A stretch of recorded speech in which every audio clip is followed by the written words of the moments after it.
atmosphere will be electric, and why not, as their unbeaten Texans meet the Packers on Sunday Night Football.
Sunday night as Aaron Rodgers leads his Green Bay Packers into Texas to take on one of the most exciting defensive players you'll ever see, J.J. Watt, and the Houston Texans on NBC Sunday Night Football. Al Michaels, Chris Collinsworth, Michelle DeFoya, welcome to Houston. Last year, for the first time, the Texans went to the playoffs, so this is their 11th season. Expectations very high, and they have met them. One of two undefeated teams in the league, along with Atlanta. They come in 5-0, and they have their next 3 games at home. For the Packers, a different story. 15-1 last year, but 2-3 this year. Come off blowing an 18-point halftime lead at Indianapolis last week. This team is out of sync right now. They're very nervous in Packerland, and this then becomes a very important early season game for Green Bay. Chris, first let's talk about the Houston Texans, a team, as I say, with very high expectations, but you walk around town and people almost are pinching themselves saying, are we for real? What say you? I say they're for real. They do everything well. They're third in scoring offense, fourth in scoring defense, superstars all over the place. Arian Foster really leads the way on offense for that play-action game of theirs. And J.J. Watt, you already hit on him. What else could he do to start his career? But they are playing for the first time without Brian Cushing, their team MVP at linebacker, so we'll see how that impacts them. Meanwhile, the Packers in the division right now, everything's upside down. Chicago was off today, but they're 4-1. Green Bay doesn't want to go to 2-4. What's going on with the Packers right now? Well, you know, they're so dependent on Aaron Rodgers, and they're throwing more than ever, but their sack numbers are up. Their big plays are down, in part because Greg Jennings, their superstar wide receiver, hasn't been in there. But I've never seen Aaron Rodgers quite like he was in our meetings yesterday. I mean, he is fired up and upset about what people are saying about the Green Bay Packers and him. Not mad at us, though, is he? I hope not. It'll be very interesting to see how that translates to the field tonight, as last year's MVP leads his team into Houston to take on the 5-0 Texans on Sunday Night Football.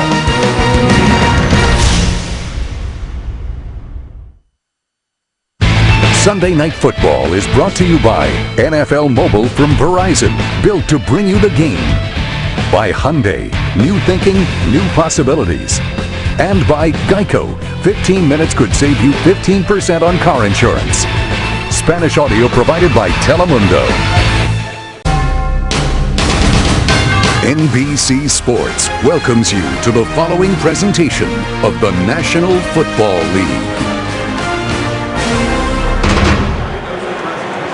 He won the Heisman in college. He's been in the league 15 years with Oakland and Green Bay. He has seen it all. He's Charles Woodson. Moments ago, he spoke with Michelle DeFoya. Charles, the last couple weeks, you faced some strong passing teams. team with Arian Foster. What specific challenges does your defense face as you try to slow down their run? Well, the thing about them is that they're a balanced team, that they do everything pretty well. The main thing for us is going to be try to stop this run and try to get them into passes and situations, try to take that ball from them. You guys are 2-3. You're on the road against an undefeated team. You and Aaron Rodgers are the leaders of this team. What are you telling the younger guys in terms of the urgency of winning tonight? We just got to turn the energy up. That's all it is. We've been coming out kind of flat a little bit. It's time to turn the energy up and get this win tonight. Charles, good luck. Thanks. Thank you. And the Packers are without some key weapons tonight on offense. Running back Cedric Benson is out at least 8 weeks because of a foot injury. Wide receiver Greg Jennings out for the second straight week with a groin injury. Tight end DJ Williams is out because of a hamstring. And starting nose tackle BJ Raji is out with an ankle. And out with Brian Cushing out for the season with a torn ACL. Tim Dobbins will start at middle linebacker for the Texans. All right, thank you, Michelle. All impactful injuries, both sides. This crowd is revved up. It's the first time NBC's Sunday Night Football has come to Houston. It's the first time the Texans have been on this package, and they are ready. Mason Crosby will kick off. The Texans won the toss and elected to receive. And back to receive is Keyshawn Martin, who becomes their new run back guy. Trendon Holiday had been the man. They cut him this week. He's in Denver, so we'll take a look at the Michigan State rookie as he collects it at the goal line and gets buried up at the 19 by Robert Francois as we take a look at the Texans starting offense. Matt Schaub, Virginia. Arian Foster, University of Tennessee. James Casey, Rice University. Andre Johnson, the U. Kevin Walter, Eastern Michigan. Owen Daniels, on Wisconsin. Dwayne Brown, Johnson Elementary, Richmond, Virginia. Wade Smith, Wallace Elementary, Dallas, Texas. Chris Myers, Howard Drive Elementary. Antoine Caldwell, Roll Tide. Derek Newton, Carver Middle School. Oh, next week we'll be down to preschools. Arian Foster is the running back from the 19-yard line on first down. Off the play fake. Schaub excels at play action, but this time the secondary does its job, and he gets taken down at the 17-yard line by C.J. Wilson. So despite not having Raji in there, they start with a sack. One of the things you'll see out of the Texans is they do a lot of maximum protection. Just two guys out in the route and really nobody there. Working down the field, Andre Johnson not there, and had to pull it down. Quickly to the line on 2nd and 12. Schaub has to back away and then throw it away. So a good start for that Packer defense, especially with Raji out. Schaub has won 9 consecutive games going back to last season. He won his last 4 last year, then suffered a foot injury, had foot surgery, and couldn't make it to the playoffs. And now he started 5-0. Schaub originally with the Atlanta Falcons, where he backed up Mike Vick in the middle of the last decade. Gary Kubiak brought him over and signed him when Kubiak came here a year later, and he has been outstanding. Ben Tate is now in the backfield, flanking Schaub on 3rd down and 12. And they're going to give it to him out of the shotgun, and he'll be a little shy of the first down. He picks up 10. M.D. Jennings, so much a part of that Hail Mary play in Seattle a couple of weeks back, makes the stop, 4th down. Well, an impressive beginning for this Green Bay Packers defense. They somehow talked them into throwing the ball in the first 2 downs and then running on 3rd down, but a 3 and out to start is exactly what the doctor ordered for the Packers. The left-footed kicker, Donnie Jones, to send it down to Randall Cobb, who runs back punts and kickoffs, and we'll see a lot of action at wideout tonight. And Cobb hauls it into the 24-yard line, coming straight up the middle, and brings it back to the 33 as we take a look at the Green Bay starters. Aaron Rodgers, California. Alex Glenn, Hawaii. Jordy Nelson, Kansas State. James Jones, Salt Lake State. Randall Cobb, Kentucky. Jermichael Finley, the University of Texas. Marshall Newhouse, TCU. TJ Lang, Eastern Michigan. Jeff Saturday, the University of North Carolina. Josh Sitton, Central Florida. Brian Balaga, Iowa. Jeff Saturday, all of those years at Indianapolis, snapping to Manning, and there's Watt telling the crowd to get into it, and you won't miss him tonight, number 99. Rodgers will start from the shotgun. We figure to see a lot of shotgun tonight. And the inside handoff goes to Alex Green, who has to take over now as their primary running back. Short gain, 2nd and 7. No huddle. One thing the Green Bay Packers wanted to do is pick up the pace. They are thinking that they have been simply too slow this season. They want to get it going. And again, an inside give. We were talking to Rodgers last night about shotgun, about the running game, about Alex Green, who has played very little. Last year, ACL. This year, 2nd year out of the University of Hawaii. But he's got to take over right now. James Starks now comes back. We'll see John Kuhn. We'll see Brandon Sane as well. But they'll do a lot of running out of the gun. 3rd down and 5 now from the 38-yard line. And Rodgers' first pass is hauled in by Jordy Nelson. Jonathan Joseph, the left corner, takes him out of bounds, and a 3rd down conversion to move the chains. Well, that had a little chance of being a problem there. They had some issues with these back shoulder throws last week, and Aaron left that one a little bit inside there, but protection good enough for that quick throw.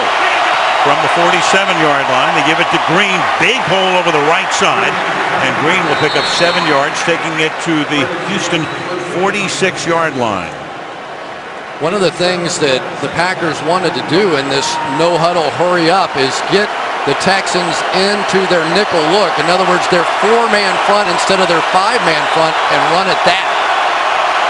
And every play out of no-huddle to this point, and that pass is dropped a little bit behind Cobb. Could have hauled it in. It's 3rd down and 3. Let's take a look at the Texan defense.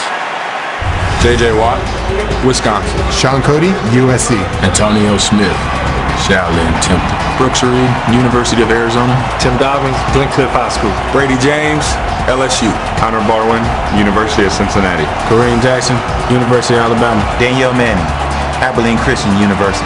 Glover Quinn, North Pike High School. J. Joe, Rock Hill. And a 3rd and 3. That's James Jones getting free, beating Jackson down the left sideline, but the pass is not there, and it's 4th down.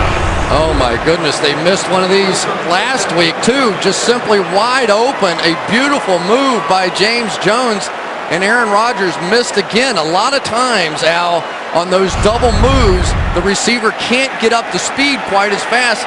What a blown opportunity that is. Perfect example right there as Tim Mastay comes in to punt from midfield. Flag is down, a first to the game. And for the moment, Green Bay was down the ball at the 2-yard line, but we'll take our first look at Jerome Boger tonight making the call.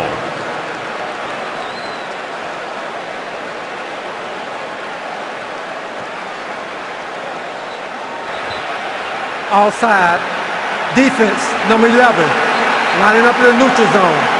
5-yard penalty results in a 1st down. Well, isn't that something with the rookie DeVere Posey giving them a 1st down after the Packers had downed the ball inside the 2-yard line? Well, let's see, up there, I guess. 11.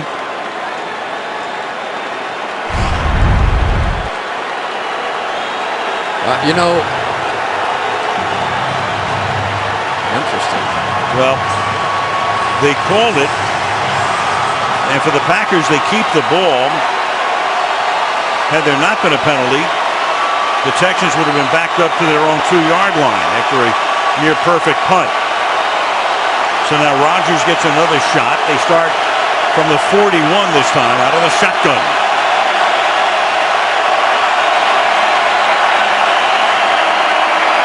And Rodgers is going to go deep, and it is pulled in by Jordy Nelson, and he's into the end zone for the touchdown.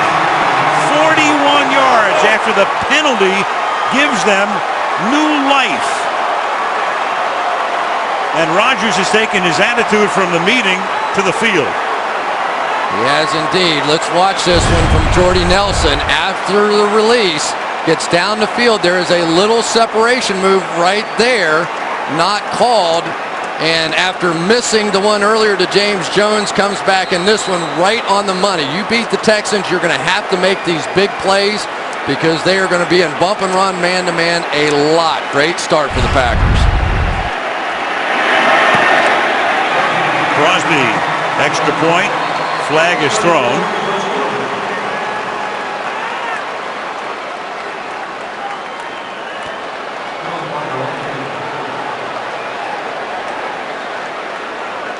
In fact, 3 flags are now down on the field.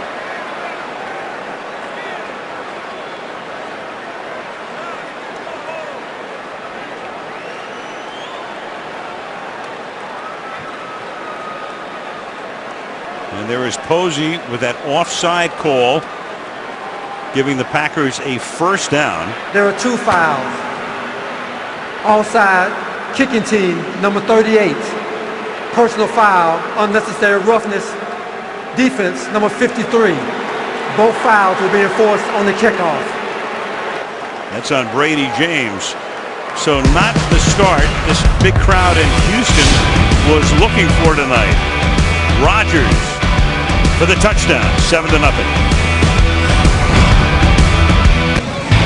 Sunday Night Football brought to you by Southwest Airlines. You can find our fares online only at southwest.com. By Share Everything only from Verizon. By the Capital One Cash Rewards card. And by Miller Lite. It's not just a good time, it's Miller time. Oh, you gotta love tailgating in Texas. There in Houston. Forbes Traveler has been ranking it one of the top 5 tailgating cities over the last 5 years. Now that's something that you want to be ranked in the top 5, right? It's absolutely a lot of meat and cheese here in this crowd tonight. Yep. Green Bay ain't bad either outside before a game at Lambeau Field. Might have DeVere Posey out there on one of those grills pretty soon. Boy, that was a very costly penalty, and there was the man who lined up offside on a 4th and 3 punt. Aaron Rodgers, meanwhile, throwing the touchdown pass. The kickoff comes from the 50-yard line, but it's going to be run back by Keyshawn Martin. So after the penalty, the kickoff from midfield, and Martin will run it back to the 15. Let's go back to the penalty, which made it first down after a 4th and 3 punt. Right here's the line, and DeVere Posey, the guy on the end of the line of scrimmage right there in the neutral zone, and that leads to this. And when you're playing against the high-pressure Houston Texans defense, nothing better than striking big early in a game to make them think about their style. Arian Foster goes in motion, so Schaub with an empty backfield from the 14-yard line. And Schaub will throw it outside, and that's taken in by James Casey, who can play fullback or tight end or H-back, tackled by DJ Smith, and a first down for the Texans. Yeah, James Casey was a wide receiver for the entirety of his career. I was talking to him on the field. He plays fullback, does all that stuff. I said, "You ever lead block in your life?" He said, "Are you crazy? I was a wideout until I got here, and all of a sudden they put me in the weight room, and now I'm a lead blocker." 6'3" and 240 off play action. Schaub able to escape, but then has to throw it away as we meet the Packer defense. Ryan Pickett, Ohio State University. C.J. Wilson, East Carolina. Nick Perry, USC. A.J. Hawk, The Ohio State University. DJ Smith, The Appalachian State. Clay Matthews, USC. Tremont Williams, Louisiana Tech. Charles Woodson, University of Michigan. Morgan Burnett, Georgia Tech. Sam Shields, the U. Again, minus B.J. Raji, the nose tackle. Very significant, especially the way the Texans run the ball scheme-wise as Foster takes it up to the 34-yard line. And that's really the first time we've seen the stretch. B.J. Raji not playing in this game. And really, Al, if I had to pick one game that I would want that guy to play in for the Green Bay Packers, it would be this one. I mean, this is a team totally dependent, despite what we've seen early in this game, on run, bootleg, run, play action. Their quarterback's only been sacked 3 times all year because of that style. Foster second in the league in rushing to Jamal Charles coming into the weekend. 3rd and 6. And Schaub's going to go down again. A sack that's Jarrell Worthy, the rookie out of Michigan State. He's going to see a lot more action tonight because Raji's not in the game. BJ salutes him. And Schaub, who rarely gets sacked, like once every 51 pass attempts this year, has gone down twice tonight. And this is a big moment for Jarrell Worthy. He's getting a chance to play in this game because they basically had to take Ryan Pickett and move him over to the nose tackle position. Up to it so far is the second rounder out of Michigan State. Schaub been sacked only 3 times all season. Here's Jones's kick, and that will bound out of bounds. Mark it at about the 30-yard line. Well, you can check out NBCSports.com/SNF Extra for the full viewing experience. Every week we have a different social media analyst, and tonight it will be Amon Green, the former Packer running back. So, rough start for Schaub. And this is Cobb. And he will take that pass from Rodgers and pick up about 9. He's tackled there by Bryce McCain. And again, going no huddle are the Packers. One of the problems, if you bring just one guy down against a bunch formation, you're going to get some of those quick screens. And Randall Cobb simply has to get the ball more than what he did last week. He was sensational. Got to find a way to incorporate him. 2nd and 1. Alex Green through the middle. Well, the first thing Rodgers said to us last night when we walked in, hey, how's it going? He said, hey, outside, the sky is falling. Inside, we're just fine. Yeah, he still feels like they're the favorites out here, and he thinks the Texans probably look at them as favorites too.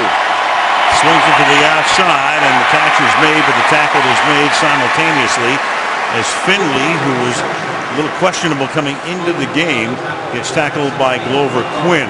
Yeah, a lot of friends and family down here. He really wanted to play. They put him through a strenuous test before the game. He's still a little shaky with that shoulder. We'll have to keep an eye on him. 2nd and 9. And Rodgers under pressure, and down he'll go. And that's J.J. Watt.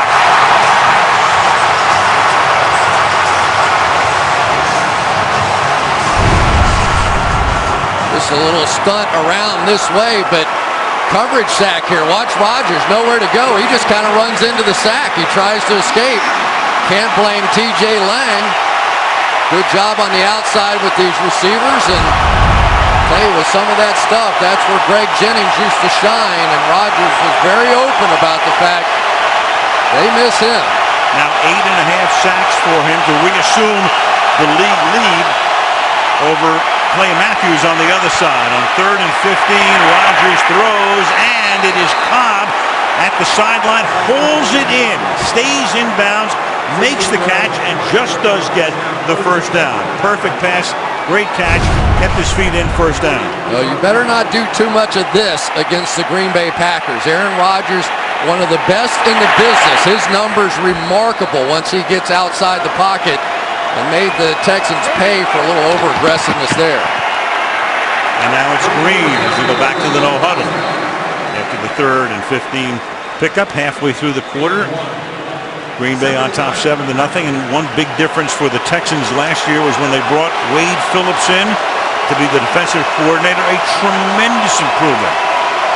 9 points per game better under Wade Phillips than what they were the year before. 2nd and 9. And Rodgers is going to go deep, and a little too deep for Jordy Nelson. That time Jonathan Joseph with him again. It'll be 3rd down and 9 for the Packers. And Jordy Nelson this year hasn't come up with all the big plays that he did a year ago. It's a little different being the number 1 receiver instead of the number 2 receiver. And he's getting away with a couple of little shoves on the ends of some of those routes. Greg Jennings on the outside used to draw a lot of coverage, make things a lot easier for these other Packer receivers. Going forward for Jennings, missing another game, 3rd down and 9. And Rodgers will sling it to the near side and out of bounds. Intended for Cobb.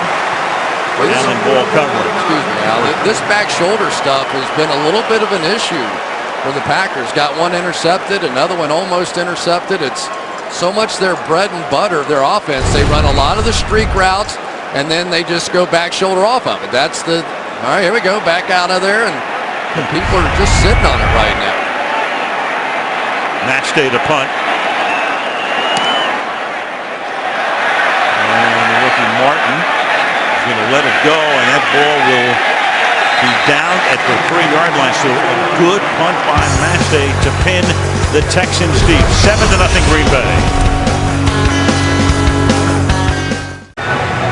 Well, the Oilers left for Tennessee in '97. Then they built this stadium.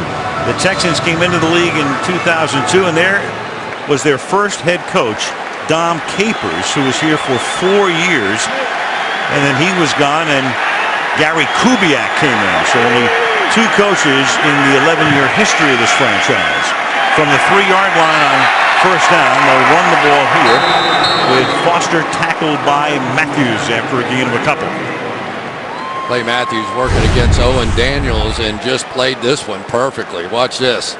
Comes up the field, stuffs him back inside to make the tackle. And boy, you sure thought coming into this game, especially with B.J. Raji being out, that the running game might just explode for the Texans. But so far, they haven't done it much. And when they have done it, it hasn't worked. The better side of the line, obviously, for the Texans is the left side. They figure to run that way more often than right. Off the play fake, the pass is caught and taken to the 9-yard line by Owen Daniels. He's tackled by Tramon Williams, who actually had a chance to play with the Texans when he first came into the league, but they waived him and he wound up at Green Bay. It'll be 3rd down and 4. Well, here's step 2 of this offense, where they come back and they go stretch play on first down, and then you go bootleg off of it. It's remarkable how similar their passing game looks like their running game.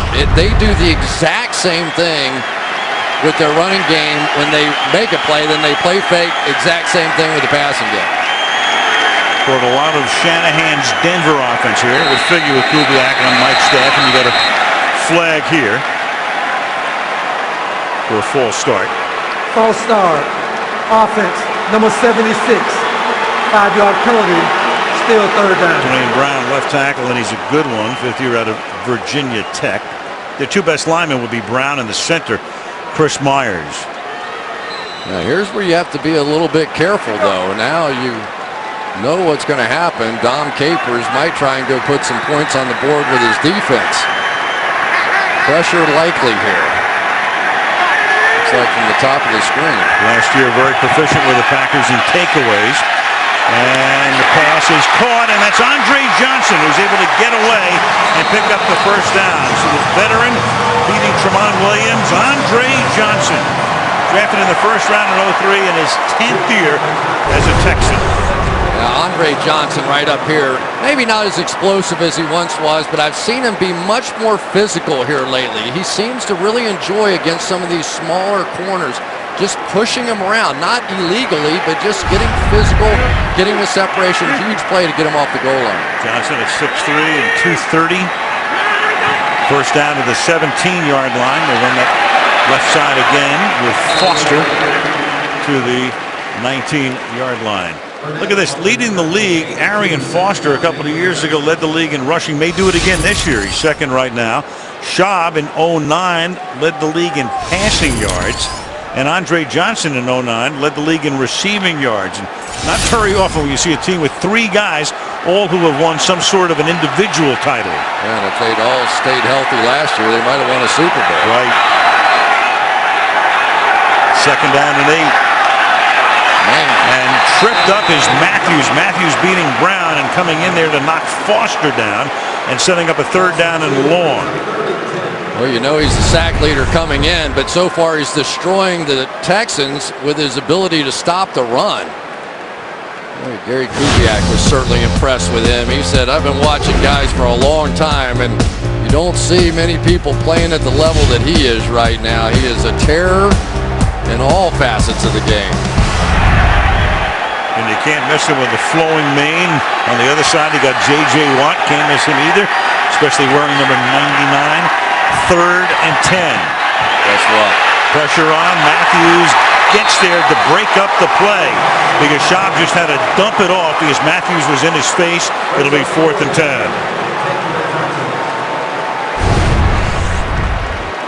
All right, he's going to come down here and then hit the blitz on this one. Surprises the guard center gap there. Schaub lucky to get that thing out of there, and especially lucky that didn't end up in an intentional grounding play.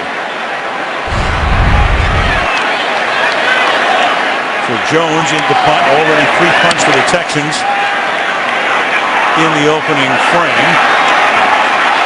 Cobb at the 28. Nice run back, 17 yards out to the 45 with 2:46 to go in the opening quarter. 7-0 Packers. Well, Revolution TV's hottest news drama. You can see it tomorrow. A steam-powered train will change the game for everyone. Revolution tomorrow, 10 Eastern and Pacific, 9 Central. And now here on NBC, that's the Houston water wall. There's Matthews. There's Watt. And now the Packers will start this drive from the 44. Rodgers out of the shotgun, as he's been most of the time through the first quarter tonight. Faking the give, trying to escape, which he does, and then throws and connects to Cobb. And Cobb will pick up a first down at the 31-yard line. Kareem Jackson able to knock him down, but Rodgers able to get away in the backfield. Boy, how good is this by the league MVP from a season ago? In trouble, scrambling around, Connor Barwin all over him, and then hits the huge play down the field. 24 yards, and one of the backup linemen, Tim Jamison, is the man who's getting attention on the field. Collegiality reigns here tonight. J.J. Watt, a Wisconsin guy. Aaron Rodgers, of course, a California guy, and now a Wisconsin guy. And there's Watt with his little salute to Rodgers and his own salute. The discount double check got thrown away there.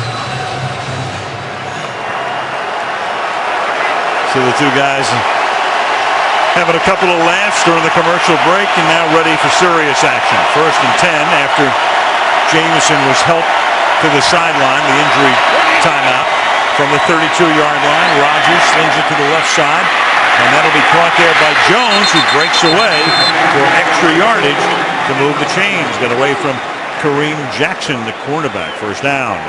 Well, if the Packers receivers can win one-on-one battles, they're going to be there all day. I mean, with the way that the Packers are aligning with everybody in the backfield, it is, a third of the field over there for James Jones and Jordy Nelson. All you got to do is win. They actually spot the ball a little short of the 22-yard line, so it'll be second down and inches. And they give it to Green, and Green does pick up those needed inches to the 21-yard line as we're under 2 minutes to go in the opening quarter. Al, one of the things that really is looking unusual, you see this 4-man line. Typically, when you play the Texans, they're going to have 5 guys across the front, counting those outside linebackers.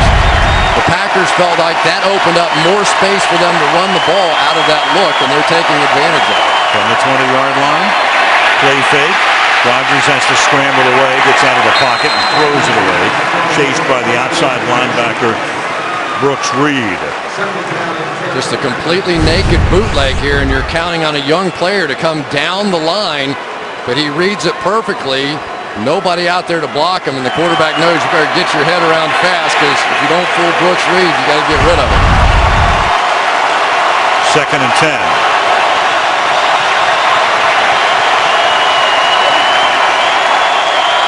Then Crabtree in to help block, and a shovel goes to Tom Crabtree, and he'll take the ball to the 6-yard line where it'll be first down and goal. MVP's looking a little bit like the MVP here, isn't he? Yes, he is. Crabtree's going to sneak out. He was in protection. Nobody came, so he just simply sneaked out. And Aaron Rodgers played a little option football. Looked like something out of the old days of Oklahoma and the wishbone. Packers TD percentage in the red zone, best in the league. Texans are 6th best on the other side of the ball. It's 1st and goal. Line up in the eye here. Kuhn in front of Green on first down. Play action. Good time to throw, and the pass is caught for a touchdown by James Jones. His 6th touchdown catch of the season and 5th in the last 3 games. James Jones came all the way across the field that time. That's how good the protection was. He's just going to streak across here and outrun him. He scored 2 touchdowns in back-to-back games. Does he get that one? It looks like he did. There was a juggle. Not there, but I think that's a catch. Yes, I do too. Controlled it all the way to the ground, cradled it. All scoring plays reviewed upstairs before they can be made official. And Boger gets the word that it is good. So Mastay for the extra point. And the Green Bay Packers, who blew that 18-point lead last week, come into Houston snarling. And they look like it. 14-0.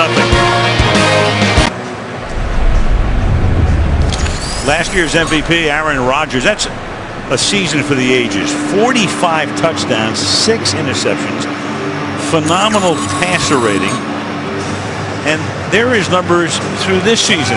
Not terrible, but when compared to last year, that's what he was talking about. I mean, everybody says, what's wrong with Aaron Rodgers? Well, nothing's wrong with him in the first quarter tonight. There are his numbers: 129 yards, he's thrown for 2 touchdowns. They come in basically running no huddle, and right now the Texans are trailing by 2 touchdowns as a bouncing ball will go into the end zone for a touchback. You know, I think of it in these terms, Chris. It's like an actor wins the Academy Award and you say, what's wrong with you? Why don't you win it the next year too? You know, and I brought it up to Aaron last night, and I said, you know, you guys made it look so easy last year. And I started to say something out, and he jumped on that like a leopard, didn't he? He was like, it's not easy to go 122 quarterback rating and set all the records that we did. It's not easy, and we're being held to that standard. Well, compare what we're doing to anybody else. It's not easy. I'm like, okay. Here's Aaron Foster. Not easy. You got him stirred up. He was stirred up anyway. Loss of 1, 2nd and 11, and that's going to take us to the end of the first quarter. I'll tell you, the story so far has been the Texans' inability to get their running game going. The Packers have just swarmed them. Green Bay leading by a score of 14-0. And Sunday night football from Texas continues after these messages. Tonight's aerial coverage brought to you by Geico, and you can see bottom of the screen the Astrodome vacant right now, and right next to it Reliance Stadium. Speaking of the Astrodome, Bum Phillips was the Houston Oilers head coach for 6 seasons.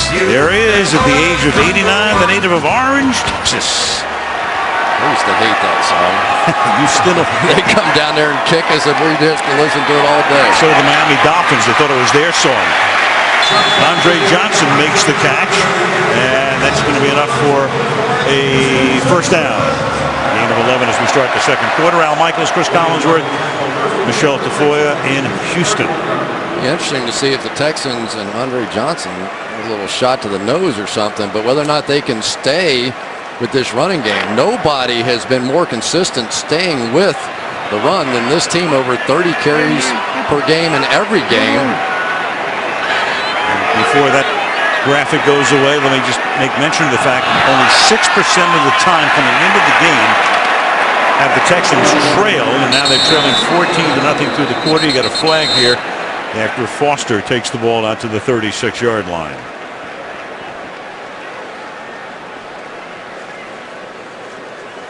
And Jerome Boger tells us after going one way, he says the other. Defense, number 52.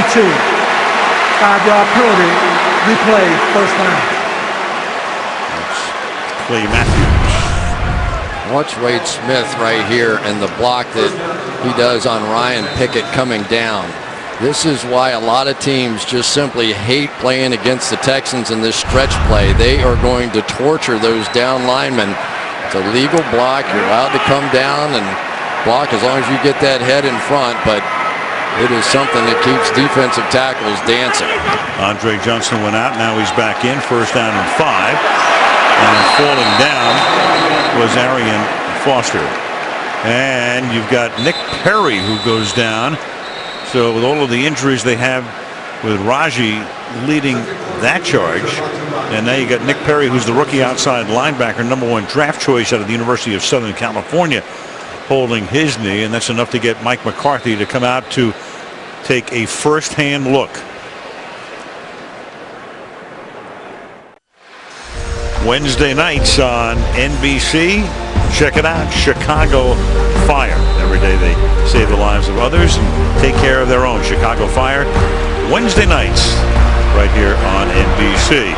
Well, Perry was able to walk off under his own power. Walden comes in to spell him. Second down and 4 now.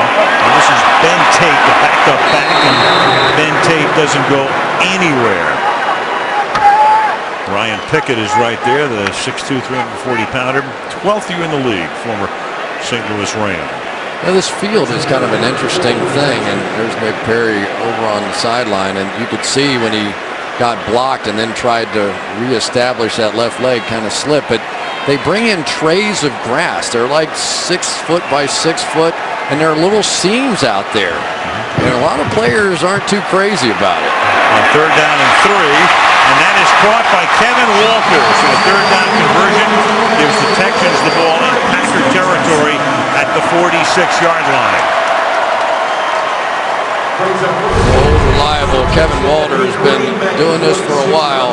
Just finds a way to come down inside in the gap, find a little hole in the defense. The Green Bay Packers last year gave up a ton of big plays. They've been much better this year, only 3 of 30-plus, but you can work them underneath a bit more.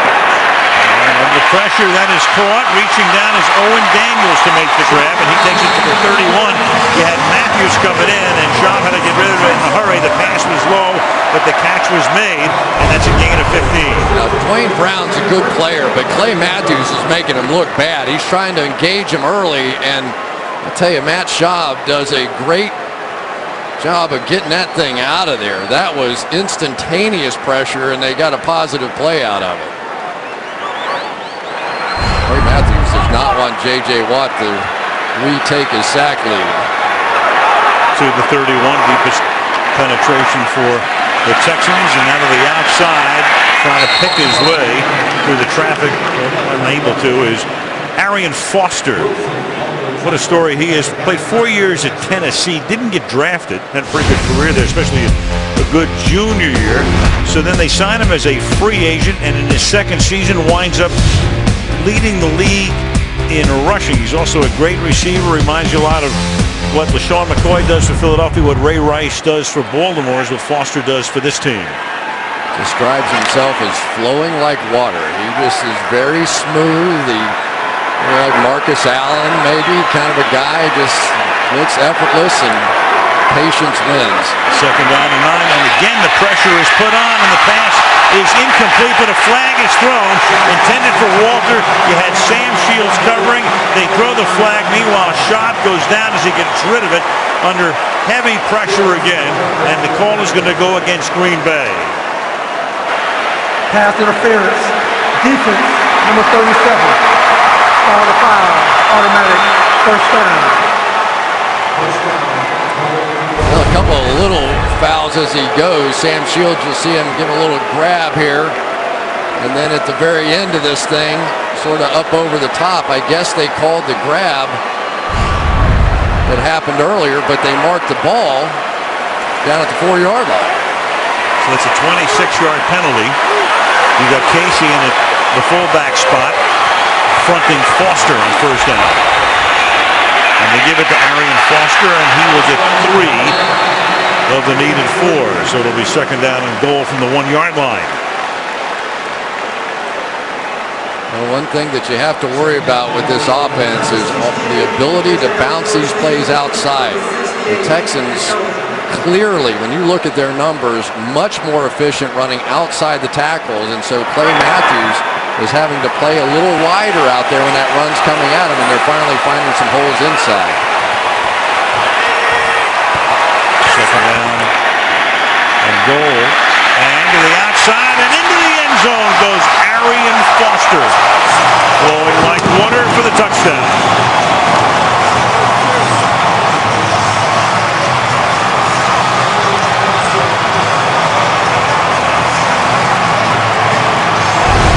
There's the patience we're talking about. Ryan Pickett, 79, gets off beautifully and is sitting right in the hole, but because Foster's not really exploding into that hole, is able to bounce it back to the outside. Ryan Pickett perfectly done, sitting in the backfield, and Foster still turned it into a touchdown. Shane Graham for the point after.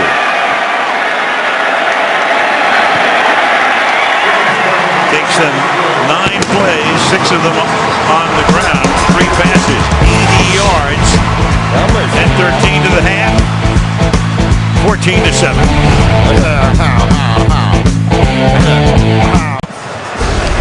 The Texans awarded the franchise as the 32nd team back in '99, and then they started up in '02. Dom Capers was hired as the first head coach. David Carr was the first pick in the '02 draft. And then Gary Kubiak came in as their second head coach. Mario Williams, we called in '06, was their #1 pick. And everybody thought they should have picked Reggie Bush, but it turned out to be pretty good. Williams then as a free agent goes to Buffalo. There's Rick Smith on the left and the owner Bob McNair on the right. And Smith has done an outstanding job with personnel, as this team is now one to be reckoned with in the National Football League. Cobb to run it back up to the 22-yard line, and we'll check in with Michelle. Al, a couple of injuries to update you on. Texans backup defensive end Tim Jamison. He was carted off the field, as you saw, after athletic trainers looked at his right foot and ankle. They've determined he is out with an Achilles injury. As for linebacker Nick Perry of the Packers, he is questionable because of a left knee problem. They have not yet ruled him out of the game, Al. All right, thank you, Michelle. I guess that's the best you could ask for, because when Perry went down, it looked like one of those ACL deals. But there he is, up and about, and we'll see if he can return. From the 22 now. First down.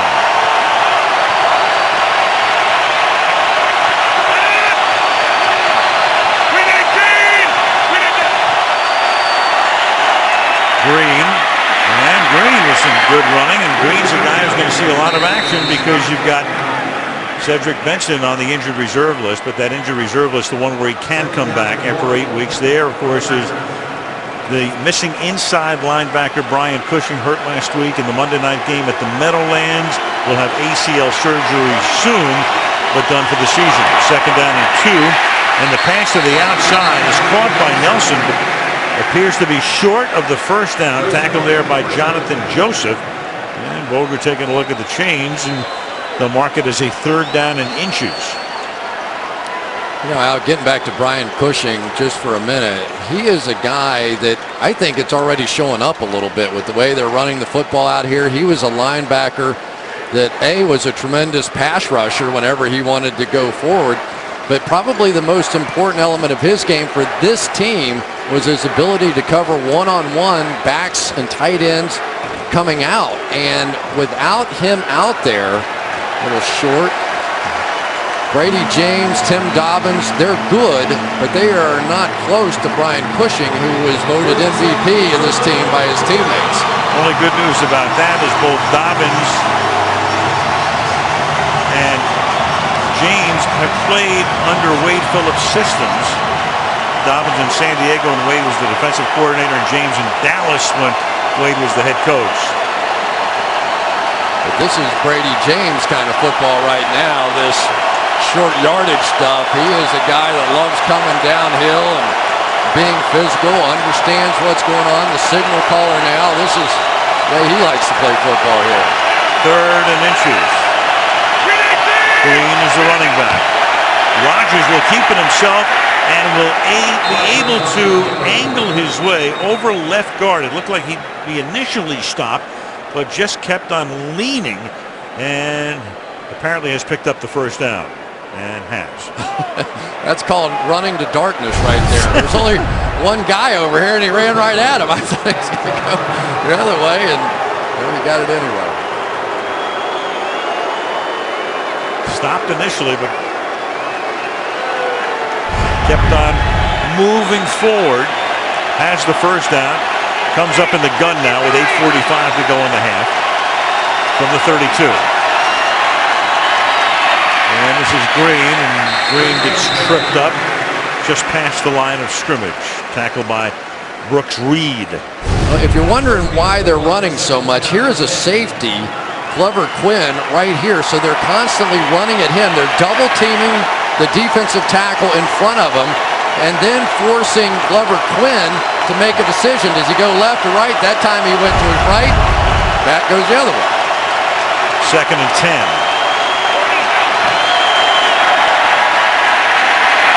And the pass is caught by Green, and he gets taken down. That's a first down saving tackle by Joseph, setting up a 3rd down and short. I'll tell you, this Alex Green's starting to make an impression, isn't he? I mean, they were talking about him in the meetings, had a big run last week to help him in that ball game, and if he can prove himself as a receiver against these linebackers for the Texans, he could become a weapon here. Played his college ball in Hawaii and went to Butte Community College in Oroville, California before that, as did Aaron Rodgers before he went to Cal.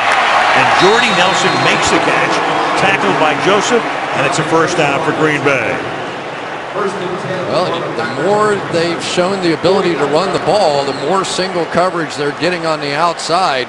And this is starting to look like the Packers offense of old. The quick tempo, the shorter passes. Some of the people around the league I've talked to feel like that maybe Aaron Rodgers has been trying to force it down the field a little too much this year. Green Bay with 18 passes and 9 runs. That's about their average, their ratio for the season, 2-1. And that's incomplete, intended for Jones, looking for the flag, and he gets one because Kareem Jackson didn't look back, and they throw the flag. Pass interference. It's a great job by James Jones. He forced the official to call it. Pass interference. Defense, number 25. Spot of the foul, automatic, first down. Kareem Jackson is going to be in really perfect coverage, but as Jones jumps back through him to get to the ball, you're going to see the hand ends up going up, get the contact. The receiver has the right to come back to the ball. As a general rule, as a receiver, if you're moving back towards the football, you're going to get the benefit of the doubt in this league. 28-yard penalty. They got James Starks, postseason star a couple of years ago, who's been hurt, turf toe, and preseason he's in the game. Rodgers was slinging over the middle, and it is Jordy Nelson into the end zone for a touchdown. Allen Ball with the coverage, but there goes Nelson again for his 2nd touchdown of the night.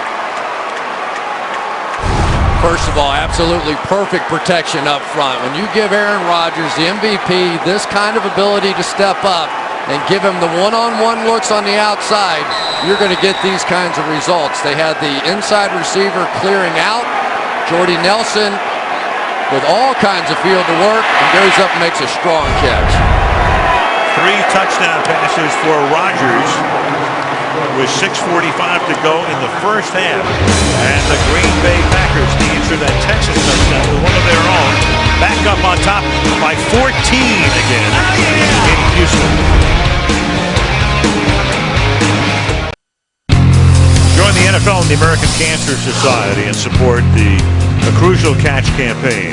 Visit NFL.com/auction to bid on authentic NFL pink gear worn by NFL players and coaches.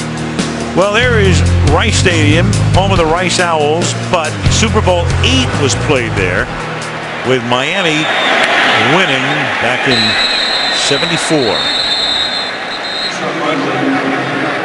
One more look at Rice Stadium. You look at the home of the Owls, and to think that, well, in the old days, you could play a Super Bowl in a stadium that would look like that with no luxury boxes, no rolling roofs.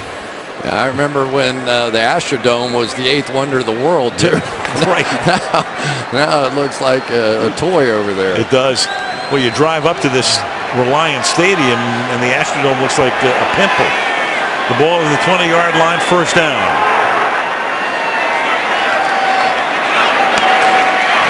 It's caught by Johnson, Andre Johnson, and he stays in bounds very close to a first down tackle by Williams. So Andre Johnson through the years, 5 Pro Bowls.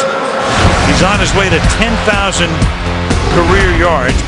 The key to him this year, though, is to stay healthy. He's missed a lot of time over the last 2 seasons, and twice he's led the league in receiving yardage. Only 7 more to 10,000 for him. And there goes Foster to the outside. And he'll pick up a first down before running into the Green Bay bench. Well, both of these teams have been playing a lot of bump and run coverage, trying to get some pressure on the quarterback, get that extra guy up to help against the run. The problem has been the game has been called very closely on the outside. A lot of pass interference calls have been the key plays so far. So now if you're a defensive coordinator, do you adjust to the fact that it is being called so tightly out there? Do you? Not yet. I'm not changing what I'm doing yet, but I might. Second down and 5. And wide open is Johnson this time. They gave him a lot of cushion. Williams did, and he'll pick up the first down with 5.5 to go in the half. Yeah, this is what I'm talking about now. Instead of being up and bump and run, now there's a huge cushion out here. They're playing this far off, so they don't have to deal with that trailing sort of technique where the defensive back is in a tough position.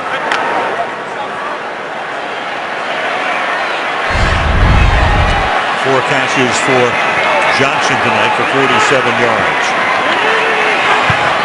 From the Texans' 48-yard line. Schaub in the pocket, guns it over the middle, and that'll pick up 11 more yards and a first down. Catch made by Garrett Graham. Clay Matthews so quick on the outside, but when he lowers his head and does this bull rush now, coming into Dwayne Brown, ends up in a back pedal.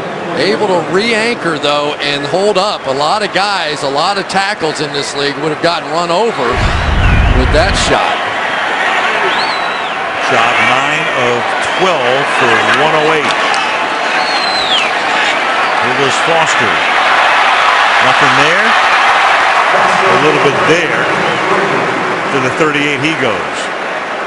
I tell you, one of the most remarkable things I've seen is Charles Woodson playing outside linebacker. That's what he is. He played it last week when there were 2 tight ends, a fullback in the game, and the guy, I don't know what he weighs, 195 pounds, something like that, taking on blocks, has been remarkable. You know the Houston Texans are going to try and come after him. And that is D.J. Smith.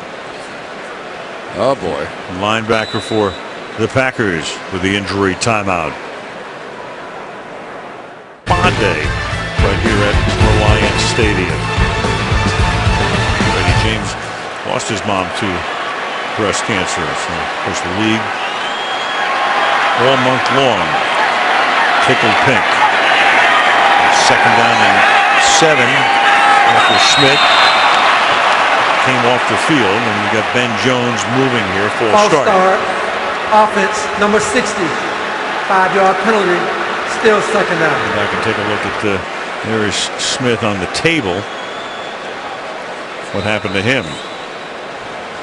Well, you got that rule kicking in, coming back towards the line of scrimmage here. If you come back this way, you cannot hit in the head.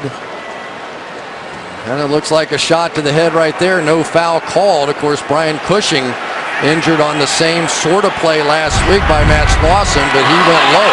Meanwhile, Shaw fumbles the snap and has to fall on it at the 45-yard line. That's going to set up a 3rd and long with 3.5 to go in the half. Just not the same sort of efficiency we've seen from the Houston Texans all year. And for the Green Bay Packers, they're getting pretty thin at that linebacker position. Of course, their star, Desmond Bishop, has been out for the year. And D.J. Smith was his backup, so they're one thinner than that now. And, of course, Raji not playing tonight, the nose tackle. 3rd down and 14. Just a 3-man rush, so good time for him. Foster makes the catch, and Foster looking for that first down and comes up a couple of yards shy. Tackled there by Burnett. It's going to set up a 4th down and 1, and the Texans will opt for a field goal attempt. Yeah, that was a big completion, a nice run by Arian Foster to give him a chance. Didn't pick up the first down, but gave him a possibility of getting 3. So this will be for Shane Graham, a 51-yard field goal attempt. Donnie Jones to hold it. And Graham's kick is good. 2:15 remaining in the opening half. And Green Bay is on top by a score of 21-10. Shane Graham wasn't sure if that one was going to hook it bounce or not. We've had a few of those shots in our lives, haven't we? He was giving it the old body language. Shane was started out. He hit it just outside the post just as he wanted it and just hooked at the last second. Shane Graham started in Cincinnati, has one of the best percentages in league history, and yet he's had a little trouble staying on the team. He's bounced around. He's giving it the old phew. Well, the Texans will have to do something tonight they haven't had to do all season long because they have won 3 games in blowouts by 20, 20, and 24. They've won 2 games by 6 points each, but they had a big lead at Denver. Denver tried to chase him to the wire but couldn't get there. Pretty much the same thing with the Jets last week. Jets got back in the game on a kickoff return, but Houston won it by 6. So here they are in an unusual position, trailing. I'll turn back the line coach going over things with his troops as Graham will kick off.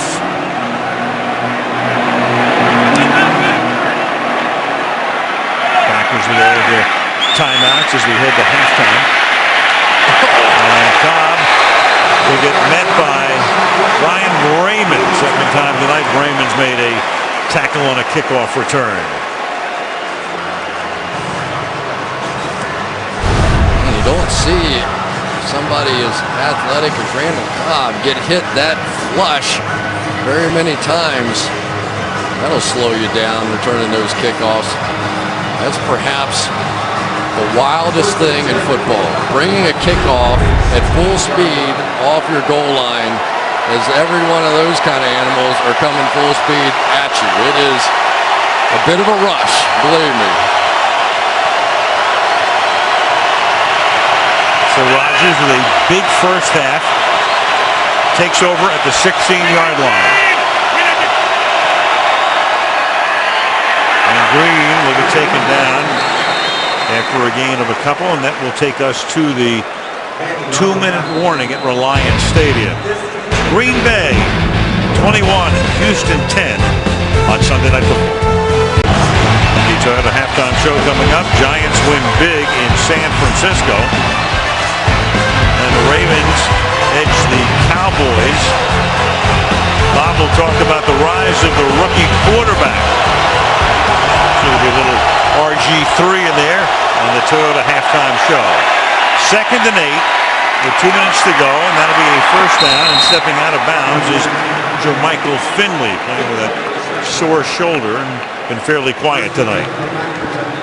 Well, one guy that you know they don't want to see anywhere close to Aaron Rodgers is J.J. Watt, so he's been getting double teamed, and now it's going to be on the rest of these guys to pick up the pace, because if they can block him with 5, it's going to be a big night for Aaron Rodgers. Already has been.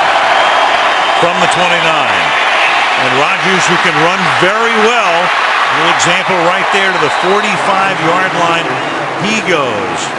Aaron Rodgers coming into the game, when he takes off, he can do it, averaging 5.4 per carry. That's a 15-yard gain right there. And J.J. Watt just missed on that one. Kareem White almost looked like a screen pass the other way, and then Rodgers saw it wasn't there and took off.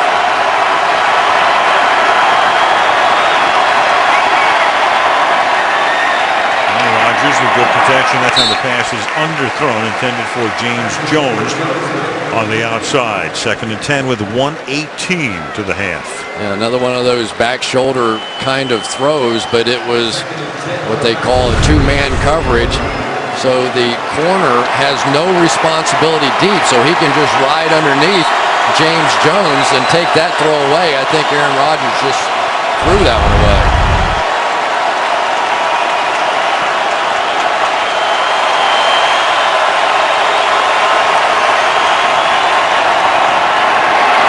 Kuhn, inside handoff. He'll take it to the 49-yard line. Of course, they chant his name as they do in Green Bay, and you know that Green Bay and Pittsburgh travel as well as any teams in the league. See some Crosby getting limber on the sideline. Significant third down here. This one probably means points or not for the Green Bay Packers. Texans the top third down defense. 3rd and 5. Rodgers hangs in the pocket and converts, and stepping out of bounds is Finley again. You have a flag down at the 41-yard line, and this is going to come back. You know, you extend those arms as a receiver. It's not that hard to see. Pass interference. Offense, number 88. 10-yard penalty. Replay, 3rd down.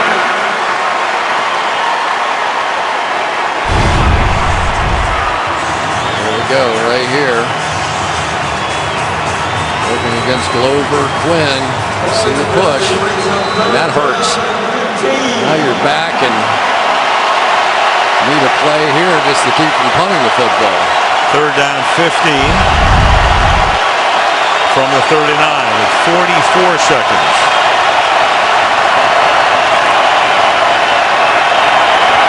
And that pass will be taken by Cobb. He'll get taken down, and now Houston should take an immediate timeout. Quinn making the tackle.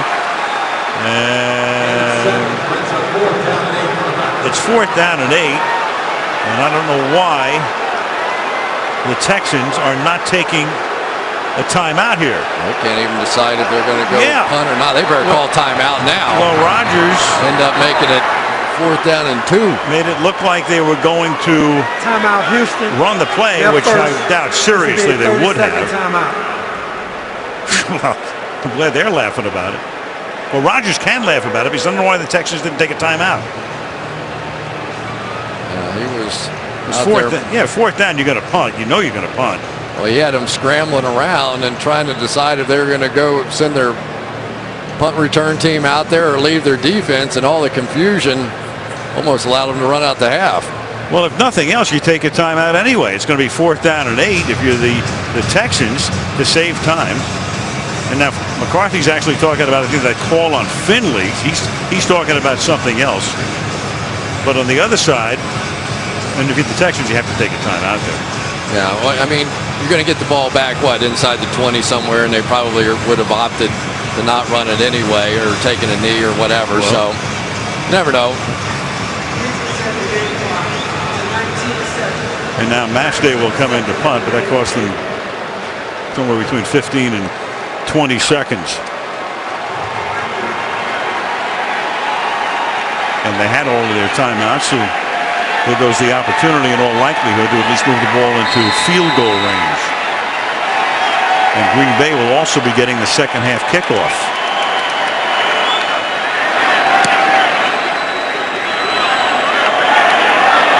Sean Martin will fair catch it at the 11-yard line with 12 ticks to go in the half, and we go to Michelle.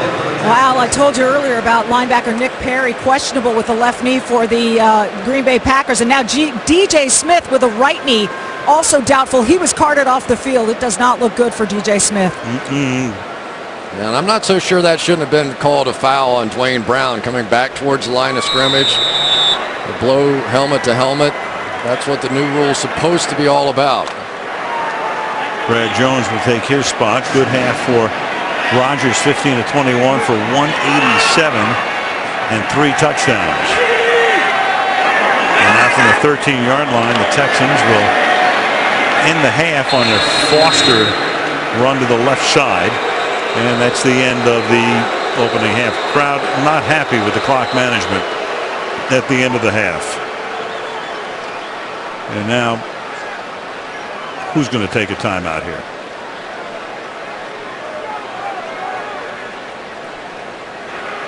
Green Bay has called its first charge timeout. This will be a 30-second timeout. Please reset the game clock to 8 seconds. Well, isn't that interesting? If nothing else, they're going to make them snap the ball. You never know. Do you get a mistimed exchange or whatever? I tell you, I was stunned by what the Packers came out to play. They left a receiver one-on-one at the top of the field that time, with really just in a prevent sort of situation. I was thinking if I'd been Matt Schaub, I would have audibled and taken my shot down the field. If they do that again, he just might.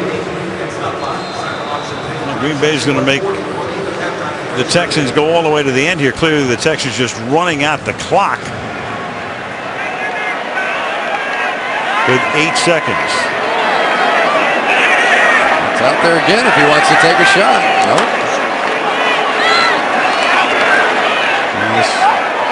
This Foster again won't do much for his stats as he will end the half. They've bottled him tonight. 13 carries for 22 yards. Packers get the second half kickoff. The score is 21-10 Green Bay at halftime. Enjoy the halftime show coming up after these numbers. Last of the first half, back we come to Houston, Texas. 21-10 Green Bay leading it as we start the third quarter. You can follow your favorite team all season long. Go to itunes.com/NFL. Al Michaels, Chris Collinsworth, Michelle Tafoya. Week 6, mid-October, Sunday night. First time NBC Sunday Night Football has been to Houston. But so far it's been Green Bay's night, up by 11, and they're going to get the ball after the Shane Graham kickoff, which cobbled down in the end zone. And Chris, let's go back and take a look at the key plays. They were both set up by penalties in the first half. Cannot give good teams second chances, and the Green Bay Packers took advantage of the offsides penalty, turned that into a touchdown, took advantage of the pass interference call, turned that into a touchdown. So this has been a bit of a surprise so far out here. Maybe the Houston Texans stepping up in class here tonight. They have not played an opponent of this caliber, and so far it's showing. From the 20.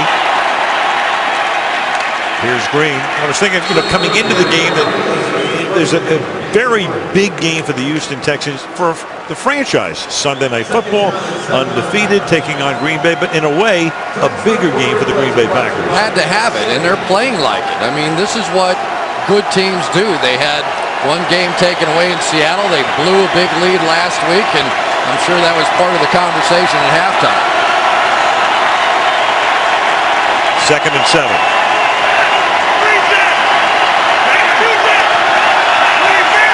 May down lineman on the offense's right side. See if they try and run that way.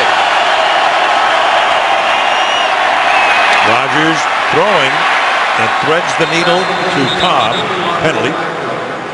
Jerome Boger is the referee. Would have been a 14-yard gain. Might still be. Holding. Defense, number 21. That penalty is declined. The result of the play is the first down. McCain with the holding call. Now Randall Cobb on the outside. Let's see if McCain there's a grab of the jersey. That's what they're going to call. It has been called very tightly down the field, but that is a good call. From the 37-yard line on first down.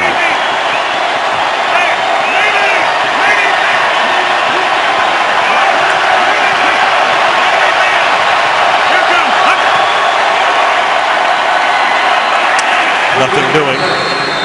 That's Green. Let's go to Michelle. Spoke to Gary Kubiak at halftime, Al. He said it could be worse. He said the Packers have just been quicker off the ball on both sides. We've got to relax and play.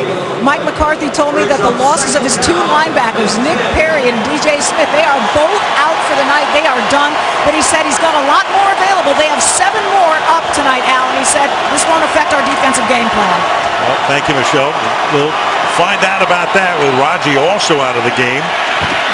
And Rodgers dancing, and look at that protection in that time, and sooner or later you're going to find somebody, and this time it's Randall Cobb taking it to the Texan 41 for a first down. Well, Randall Cobb is a difference maker on this football team, and he's finally starting to get a chance to play. He's going to go out and then back underneath here. The last time Bryce McCain got beaten inside, so he sat off of Cobb by about 5 yards inside and still got beaten to the inside. Protection solid. Green is tackled there by Watt. Mike McCarthy telling us last night in regard to Cobb, who's now, 6 for 91. You can't get the ball in Cobb's hands enough. And Greg Jennings' absence has been noticeable, and the lack of big plays. But Randall Cobb, one of those guys, you just get him the football any way you can, and he can create big plays.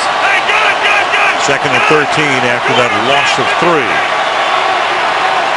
Saw that double A-gap blitz coming and checked out and went back to shotgun. And that's the one-handed snap from Saturday, and then it's caught by Jordy Nelson. Always seems to be there. To the 29-yard line he goes, and that's 6 catches for Nelson for 98 yards. Pretty impressive catch, first of all, for Aaron Rodgers. And so far on the outside, Jordy Nelson is just eating up Jonathan Joseph, who also struggled last week. This is the Jordy Nelson we've been used to seeing.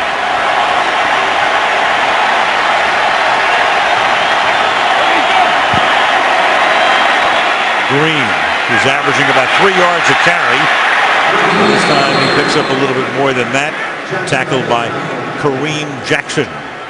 Now, it is this running against the 4-man line that's made the difference. And Aaron Rodgers has stayed just patient enough against that 4-man line, calling enough runs to keep the Texans off. On second and 4. There's Nelson again with a lot of cushion. Gets tackled just outside the 10-yard line by Jonathan Joseph. 7 catches into triple figures, 111 yards for Nelson tonight. Well, they come up and play bump and run, have no success. Play off and inside, hit it to the back shoulder. Aaron Rodgers playing angry tonight. It's working. From the 11. Switch the protection, bring the back over to the other side. And there go the Texans showing blitz, and there are no flags, and the pass is dropped on a slant. Nelson had some room. Jordy Nelson starting to look upfield before it got there. Second and 10. Oh boy, Jordy Nelson's going to be sick on this one. They've got the little rub pick coming down here, and then Jordy Nelson coming underneath with all kinds of room. Probably walks in with that one. Just never looked the football in.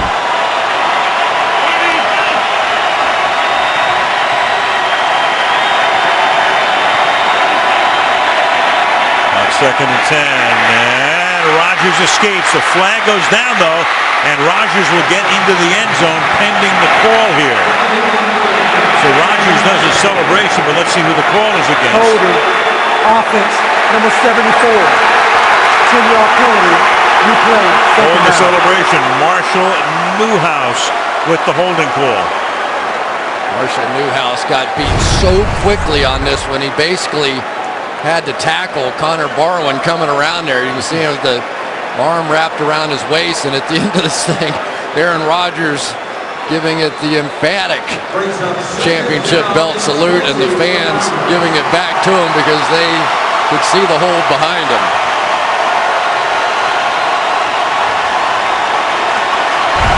Hold everything. Second and 20.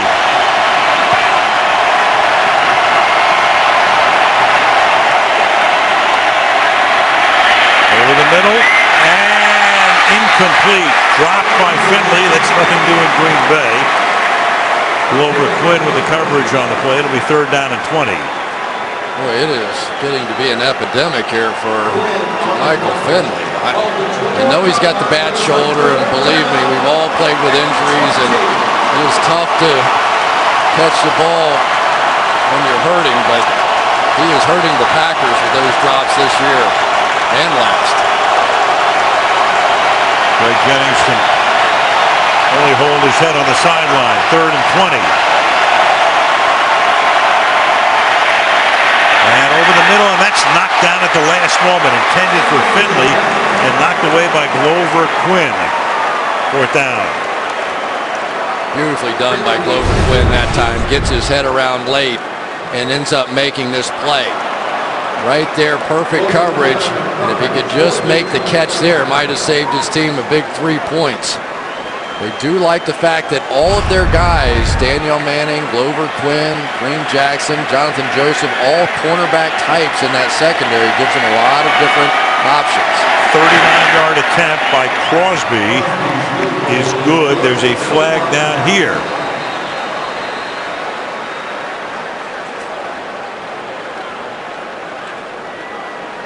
You're not allowed to push off and elevate yourself as a defensive player trying to block that kick. We'll see if that's the call. Was a 4th and 20. Unsportsmanlike conduct, leaping on the defense, number 98. Half the distance to the goal, automatic first down. A killer because it's a leaping penalty, which goes as unsportsmanlike conduct. It's Connor Barwin. You'll see it here. There he is. Got his hands on the back, jumping up onto the offensive lineman's back. And you cannot do that. You can't jump on somebody and then leap. They do that for safety reasons. And boy, the Houston Texans have been killing themselves tonight. Well, that takes 3 points off the board, but gives them an opportunity for 7 instead. You had the offside penalty on the first drive of the game, which gave Green Bay a first down, and they cashed in for 7. And now we'll see. They can get a first down without getting a touchdown. Ball just outside the 10. And Rodgers is going to get sacked and have his helmet taken off by J.J. Watt. So Watt gets the sack at the 15-yard line. And that hurts. Just beating him so quickly. TJ laying off the ball, and watch Aaron Rodgers at the end of this play. He's going to grab his head like, oh man. Probably trying to protect himself a little bit in case he was going to take another hit.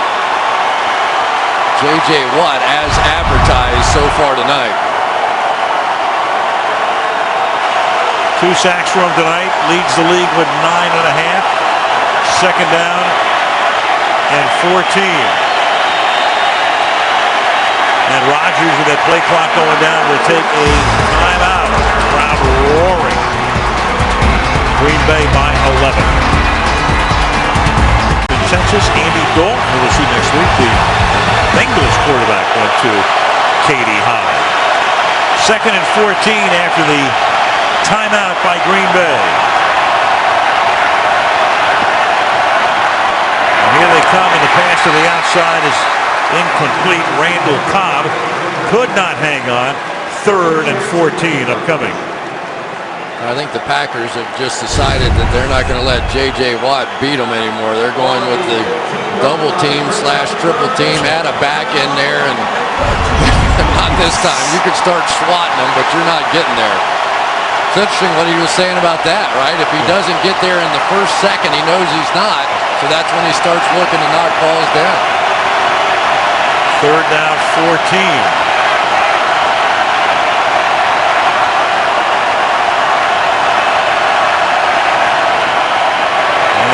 Pass is caught. That's Cobb, and Cobb will take the ball just inside the 5, so they will stop them short and set up another field goal attempt.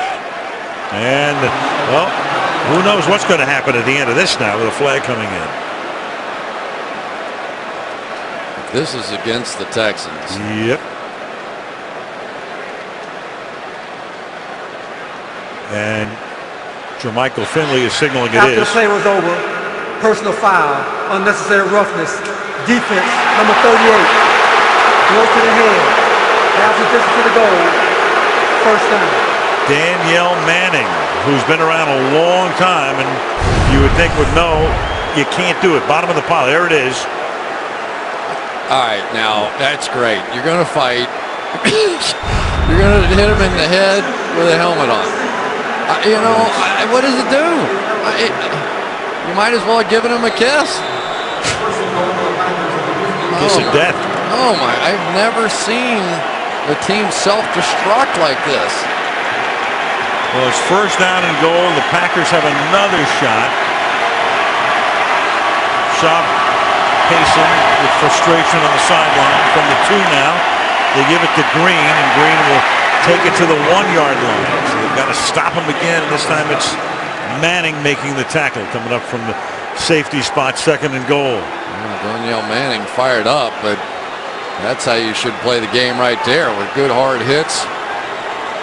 Boy, oh boy, this is a team that has had everything go their way. Maybe this is just the way they react to being down. I've never seen them play anywhere close to this with the kind of frustration and silly mistakes they would make. This is the opening drive of the half with 8:20 to go in the 3rd. And Rodgers will throw, and in the end zone it is caught, taken in by Jordy Nelson. Great catch, Jordy Nelson with good coverage that time, able to get enough position, and Rodgers put it in perfectly, and Nelson is in the end zone for the 3rd time tonight. You can't play defense a whole lot better than Glover Quinn did. But for Jordy Nelson, this has been his night. This is what they've been waiting for, with Jermichael Finley injured and not very effective, with Greg Jennings out. They needed Jordy Nelson to be the guy to step up, and Aaron Rodgers has been feeding the ball all night. Mason Crosby for the point after. And the penalties just killing the Texans. Because it's now a 3-possession game. 28-10, Pack.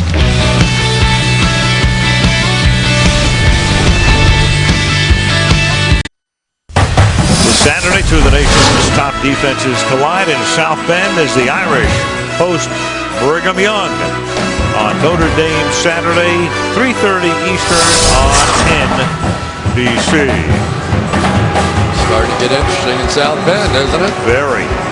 Went again yesterday in overtime. Meanwhile, Nelson 3 touchdowns, tying a career high. He had 3 in that game last year that Matt Flynn ended the season with against Detroit. And 8.5 yards in the end zone. Keyshawn Martin's going to come out with it. And the rookie will take the ball out to the 25-yard line and winds up in the hands of one of his mates with 8:08 to go in the 3rd. 28-10, Green Bay. Huge mistakes on the part of Gary Kubiak's squad. Kept that drive alive for 16 plays. Of course, Connor Barwin started it off with the illegal jumping on the back of the offensive lineman. Danielle Manning slugging his way off the bottom, leading to the Jordy Nelson touchdown. But upon further review, Danielle Manning, his knee got pinned underneath him right in there, and he was sort of tapping out as much as he was punching out. Now the Texans, after that 16-play drive by Green Bay, Johnson makes the catch. It's a short game, and it'll be 2nd down and 8 for Houston. You know, I know you're behind here, and you're probably going to have to throw the ball a little bit more, but you sure would like to see what this defense looks like now without Nick Perry out there, without DJ Smith out there, and B.J. Raji. 2nd down and 8.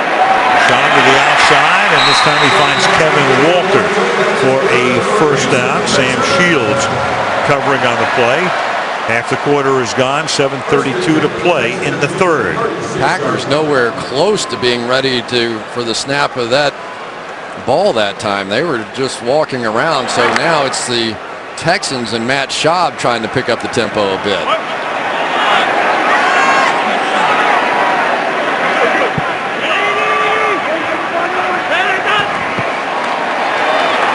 To the ground, where they bottled up Foster all night long. His long gain tonight is 5 yards, and he's carried the ball 14 times. And they're playing a nickel defense. They've got Charles Woodson right in here, and they have 2 tight ends in the game. And so basically they're allowing Charles Woodson to play an outside linebacker position, and the Texans, the vaunted Texas running game, still can't run the football. I mean, it's a little stunning, and maybe their opponents just haven't been of the class of the Green Bay Packers, and it's starting to show. 2nd and 8, and Tate is the running back here.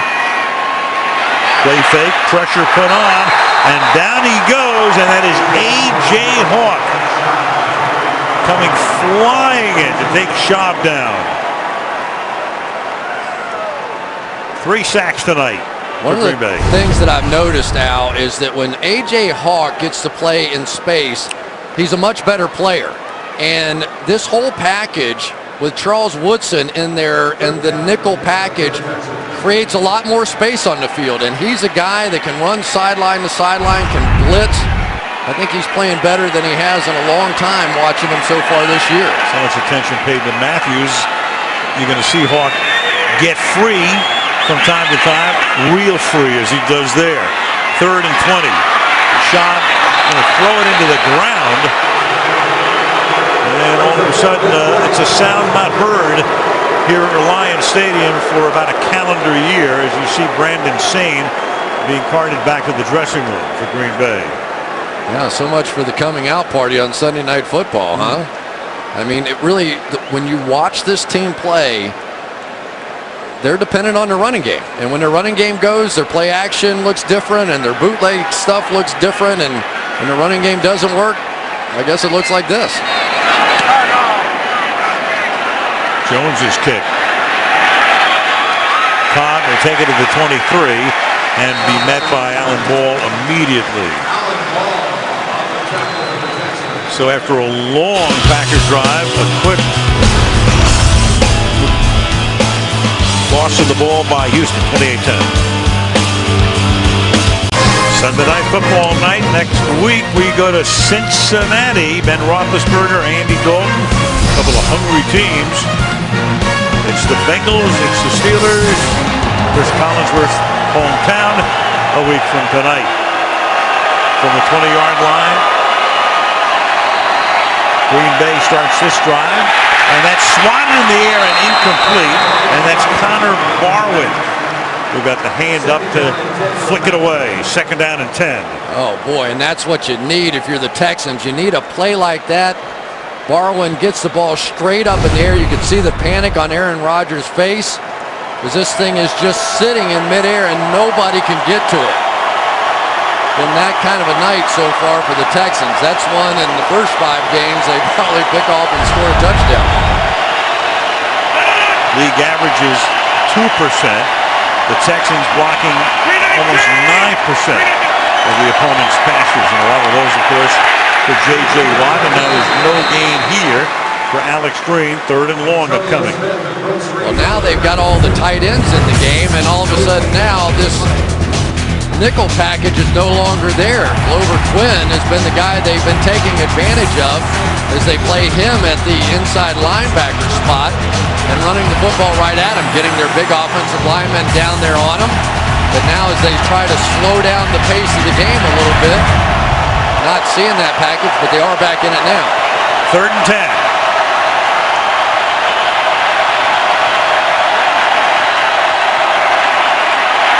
Rodgers fires over the middle, and that is Nelson making the catch, and he's tackled by Manning, and his forward progress will be just short of a 1st down. Looked a little like a Super Bowl play, I remember. Trying to reach out. Good play by Jordy Nelson. So watch that yellow line there. Spins, just never quite gets it there, and obviously have to punt it here. So a good stop that time by the Texans defense, and they needed it. I think if Kevin Dyson with a little bit more at stake in the Super Bowl after the 99 season. The kick by Maste is fielded by Martin, and the rookie Keyshawn Martin with a good run back out to the 35-yard line. So a big stop for Houston to get the ball back quickly. Guys who won the Heisman Trophy most career games in the NFL. Well, the Raiders love to collect Heisman winners. Tim Brown leading that pack. Testaverde, then Marcus Allen, a lot of his career with the Raiders. And Woodson spent 8 years with the Raiders, now in his 7th season in Green Bay. 4:05 left in the quarter. Deep drop by Schaub, who throws wide open, making the catches. Daniels with a lot of room to roam and stays in bounds all the way downfield before he's knocked out of bounds by Tramon Williams. And Schaub comes down the field and says, let's huddle up after a gain 27 yards. Just a blown coverage, I think, by A.J. Hawk right here. They had man coverage everywhere on the field, and for some reason nobody picked up Daniels. And A little momentum now starting to shift the way of the Texans.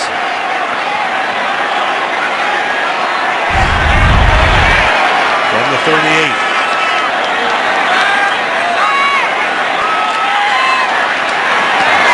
Throw, and that's caught for a 9-yard gain on a slant by Johnson, tackled by Williams.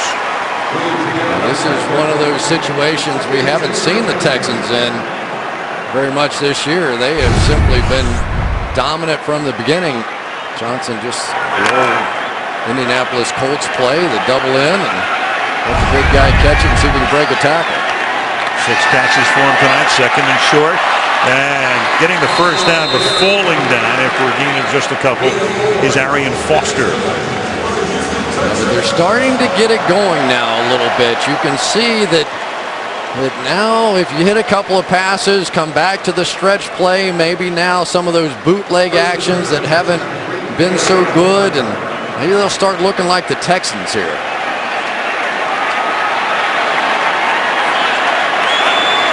On the 25. Blitz coming. Job hanging in and guns it incomplete. Intended for Daniels. 2nd and 10. Now, one of the things that they like about Charles Woodson looping in here is you end up with some single blocking on Clay Matthews. So now he comes down inside, and then it's up to Dwayne Brown one-on-one in protection. That time he got it done.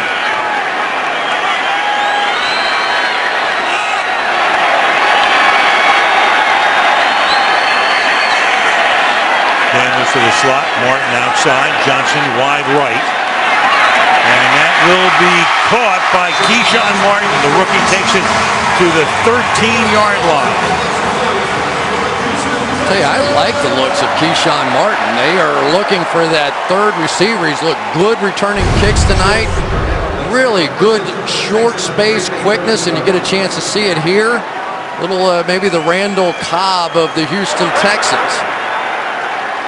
4th round pick out of Michigan State as his first catch of the night. From the 13. Bunch formation to the left side. Schaub looks the other way. Incomplete into double coverage intended for Johnson, with Williams covering on the play and help from M.D. Jennings as well. 2nd and 10. There's only a couple of superstar players you try to work this one into. There was help over the top, but when you have a guy like Andre Johnson, your belief is you throw it up that high, have a chance. Ron Williams, maybe a little grab there. Owen Daniels doing a good job on Matthews on the other side. 1:45 left in the quarter. 18-point lead, 2nd down and 10. And the pass is caught wide open is the rookie Martin. And Keyshawn Martin. They're signaling touchdown, but the officials say no. The Texans signaling for a touchdown, but the ball will be spotted just outside the goal line. Outside receiver going to come back underneath here. Let's see if he gets into the end zone. Well, you can challenge it if you're Kubiak to say it's a touchdown. It was ruled no touchdown. His knee may have gone down as his body twisted. Remember, it's where the ball is, nothing else. The ball there, not across the line. And he opts not to challenge. They'll take their chances on 1st and goal. Foster is the running back. They give it to Arian Foster, and he's going to get stopped short of the goal line. Brad Jones and A.J. Hawk are there. It'll be 2nd and goal. A.J. Hawk coming right over here, I believe it is. Coming across the formation. Watch this collision. That's a big bat to knock backwards. They could surprise Foster, too. 15 carries, 28 yards for Foster tonight. 2nd and goal. Give it to him again to the outside, and he's into the end zone for a Houston touchdown.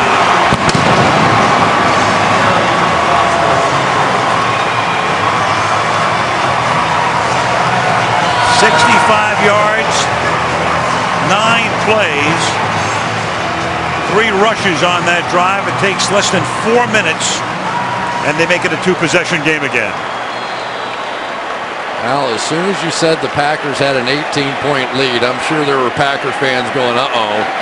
Heard that before just a week ago. 18-point lead at halftime. Went away in Indianapolis. Low snap. Hold gets down by Jones, and it's booted through with 17 seconds remaining in the third quarter. It's 28-17, Green Bay.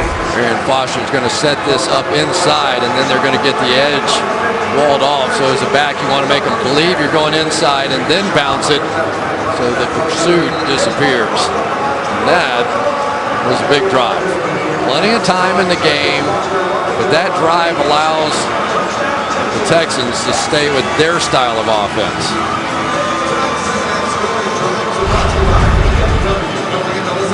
Foster taking a look at his career, undrafted out of the University of Tennessee, then led the league in rushing in 2010, 125 yards from scrimmage per game. That's the best in the league. Third fastest to 5,000 scrimmage yards in NFL history. And the only active player with 100 or more yards rushing in the game against the Steelers and the Ravens. You look at him and the Texans in the last 32 games between Foster and Tate, 19 times has a guy rushed for 100 yards. Over the last 32 games for the Packers, the equivalent of 2 full seasons, 100-yard rushing games by a back, 0.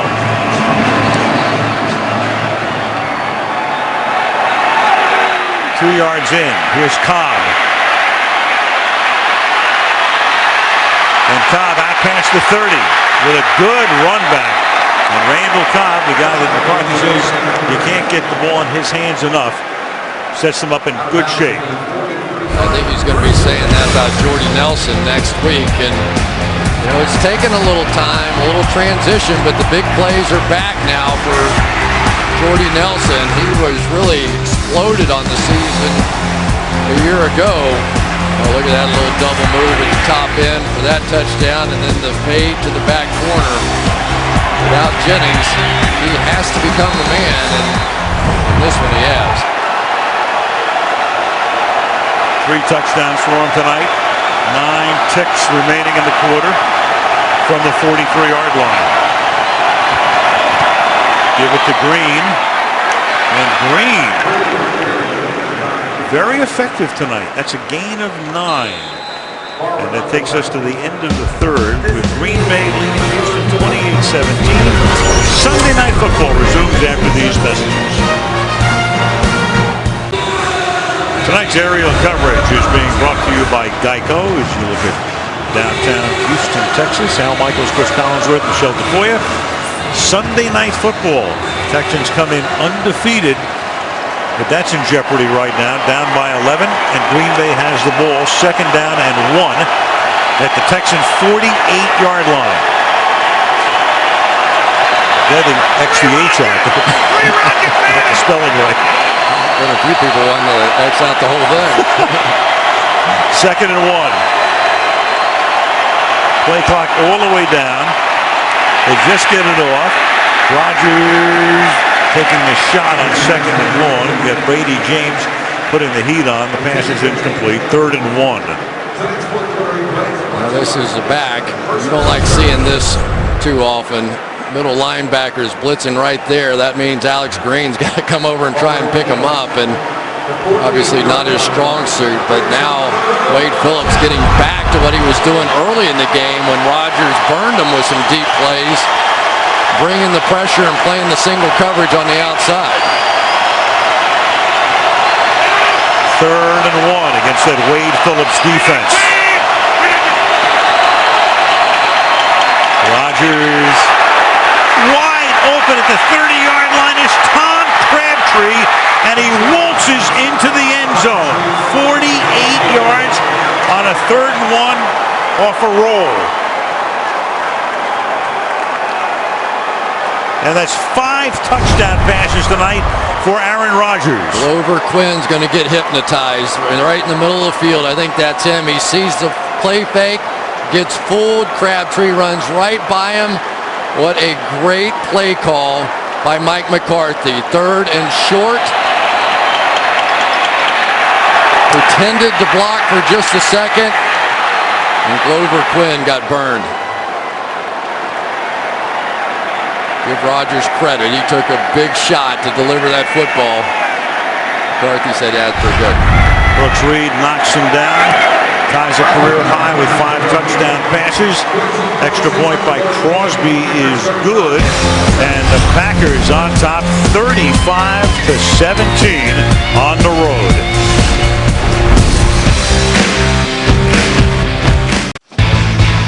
Sunday Night Football being brought to you by M&M's, not your average chocolate. By Nissan, innovation for today, innovation for tomorrow, innovation that excites.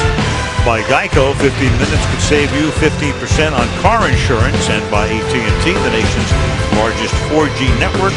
AT&T, we think possible. That's Texans owner Bob McNair and his wife Janice, in a partnership with the YMCA, helped open the Texans YMCA last year. First YMCA to be named after a professional sports team. Bob McNair, the founder of this team, and right now his club in dire straits, down by 18 to go to the Packers D here. So far the Texans 20 rushing attempts for 40 yards. Arian Foster 17 for just 29 yards.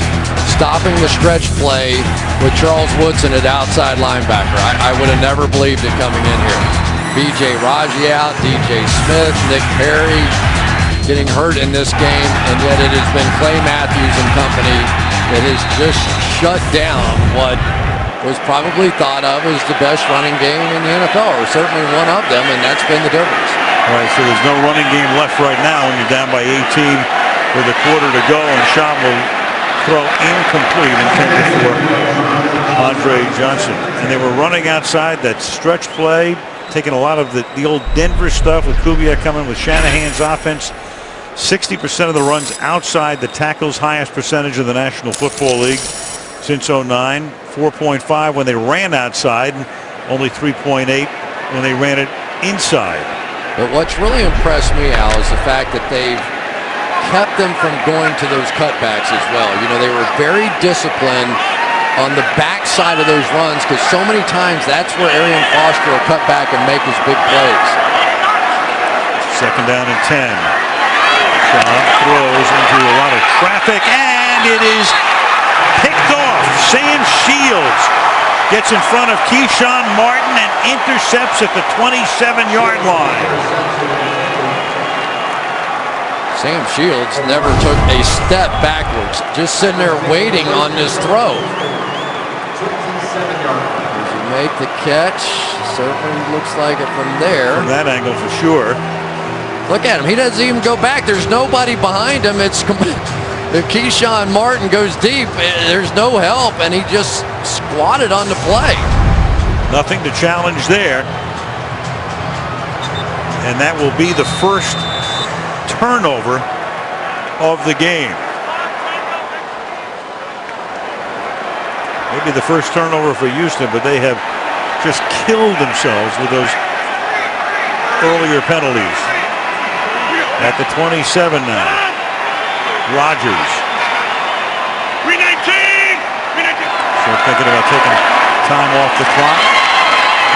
Green to the 22, and I go back to what Rodgers said last night. We mentioned it before. How's it going? You know, just as an opener, and he goes, hey, the sky's falling outside the building. Inside, we're just fine.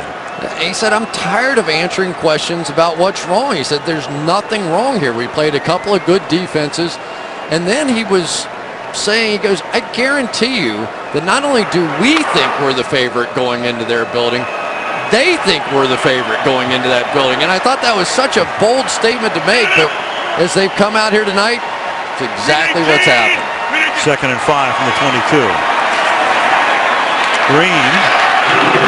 And Green carrying the load tonight because Cedric Benson is on injured reserve for at least 8 weeks and has done a nice job. The rookie, or the second-year man out of the University of Hawaii, and we go to Michelle. Well, also out now is Brandon Sane, the other running back, out with a left knee injury. You mentioned Cedric Benson being out for 8 weeks. Brandon Sane now out. So Alex Green and James Starks are the only running backs. But remember, Starks has that lingering turf toe injury as well, Al. Right. He's been in very little tonight. We saw him for a couple of plays. We've seen Kuhn for a few, but mainly it's been to the air. What else is new? The other thing Rodgers said last night is we have to throw it more, which was an interesting thing to say for a team that was throwing it 2 times for every 1 time they were running it. They measure here. And it will be a first down for the Packers. But I really think Aaron Rodgers has called a masterful game.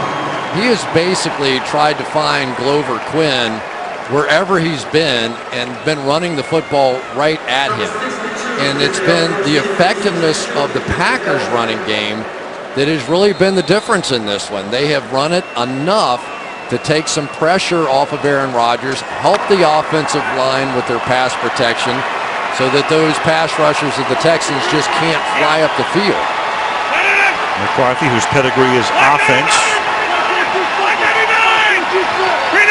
calling in the play on first down from the 17-yard line. And while we're on that, as Green gets tackled at the line of scrimmage, Chris, we should talk about Joe Philbin, who was the offensive coordinator. And sometimes you don't think about an offensive coordinator when you have an offensive-minded head coach.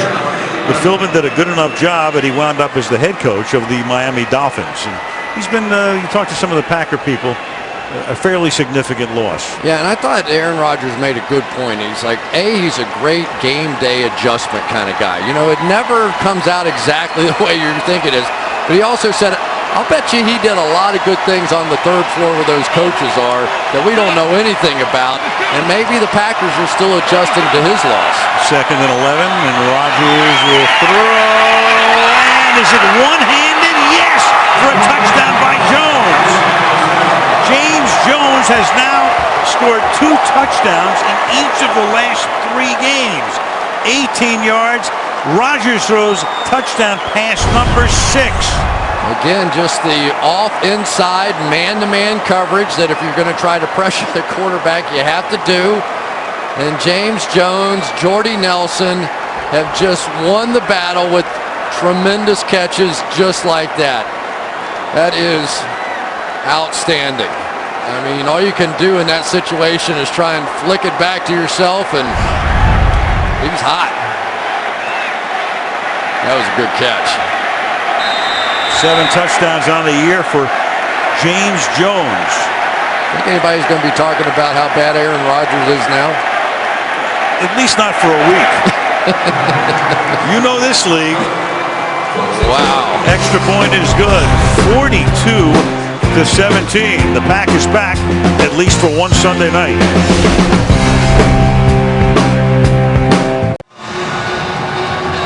When your picture is alongside Don Hudson, you've really done something big. Hudson, one of the greats of all time, not only in Packer history, but NFL history. Most consecutive games with 2 or more TD catches, 3. And that's the category that Mr. Jones finds himself in with Mr. Hudson after tonight. As the kick goes through the end zone. 42-17. Donald Driver hasn't done much tonight, but he's still all smiles, dancing with the stars.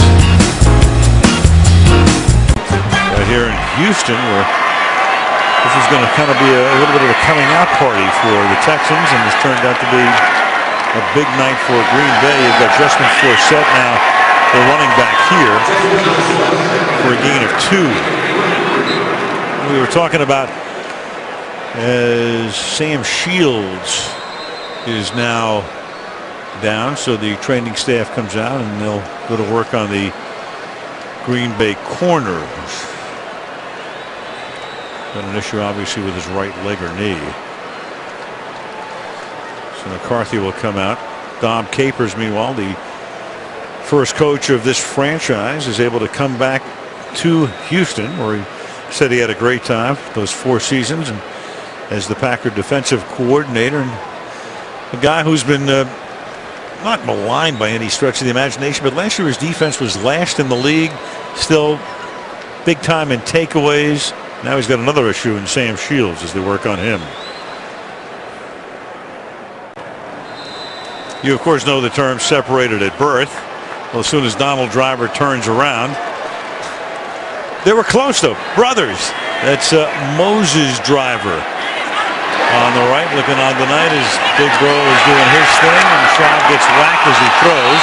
After Shields needs assistance in getting off the field, he hurt his ankle, and the pass here incomplete, and Schaub gets whacked on that play. Let's take a look at Shields' injury. Look, he was holding his ankle. He kind of gets his knee whacked there. They're working on the ankle over there. So just another injury to that defense, which has certainly done its job tonight. Jared Bush, great special teams player, comes in to replace him. 3rd and 7. And that's caught by Johnson for a first down up to the 39-yard line as we kick down to 11.5, and that's over 10,000 yards receiving now for Andre Johnson in his 10th season. And Shields having the look of a guy and the exasperation of a guy who says, this may be a little serious. There's Andre Johnson, 6th fastest to 10,000 yards on the list headed by Torrey Holt. Schaub throws underneath, and Johnson again out to the 39, tackled by M.D. Jennings. You know, Arian Foster only needed 59 yards tonight to take over the rushing lead, and I thought that was a cinch. I wasn't even thinking about that one with all the injuries over there to the Packers, and boy, just the opposite tonight. They came out throwing the ball, and maybe they knew something we didn't. Holding Foster to less than 2 yards a carry tonight, despite the fact he's gone in for 2 touchdowns on very short runs, 2nd and 8. And that is taken by Justin Forsett. And he gets all the way into the Packer territory to the 41-yard line where Mike Daniels runs him down, and we go to Michelle. Well, Sam Shields, you can see there on the cart ready to go in. The Packers tell me he was kicked in the shin. And they, didn't want to rule him out, but at the same time didn't think the way the game was going that they'd need him. So nothing more official than he's been kicked in the shin and now on his way in for further evaluation. All right, thank you, Michelle. And, of course, nothing rules you out more than getting the cart ride to the locker room. That's the only negative for the Packers tonight. Too many of those. From the 42 over the middle, and Matthews makes the tackle immediately after Garrett Graham hauls in the pass for a very short gain. So many times teams slide their protection towards Clay Matthews, so this time they drop him in coverage. And the receiver that time, Garrett Graham, wished they hadn't. Everything Clay Matthews does is sort of looks over the top, doesn't it? I mean, just wild out there. Forsett again, who would be their number 3 back. Picks up some decent yardage here, and a first down.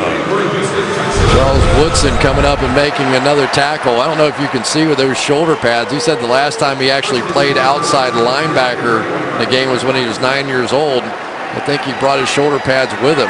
Those are no more than the kind of shells they have and wear in practice a lot of times.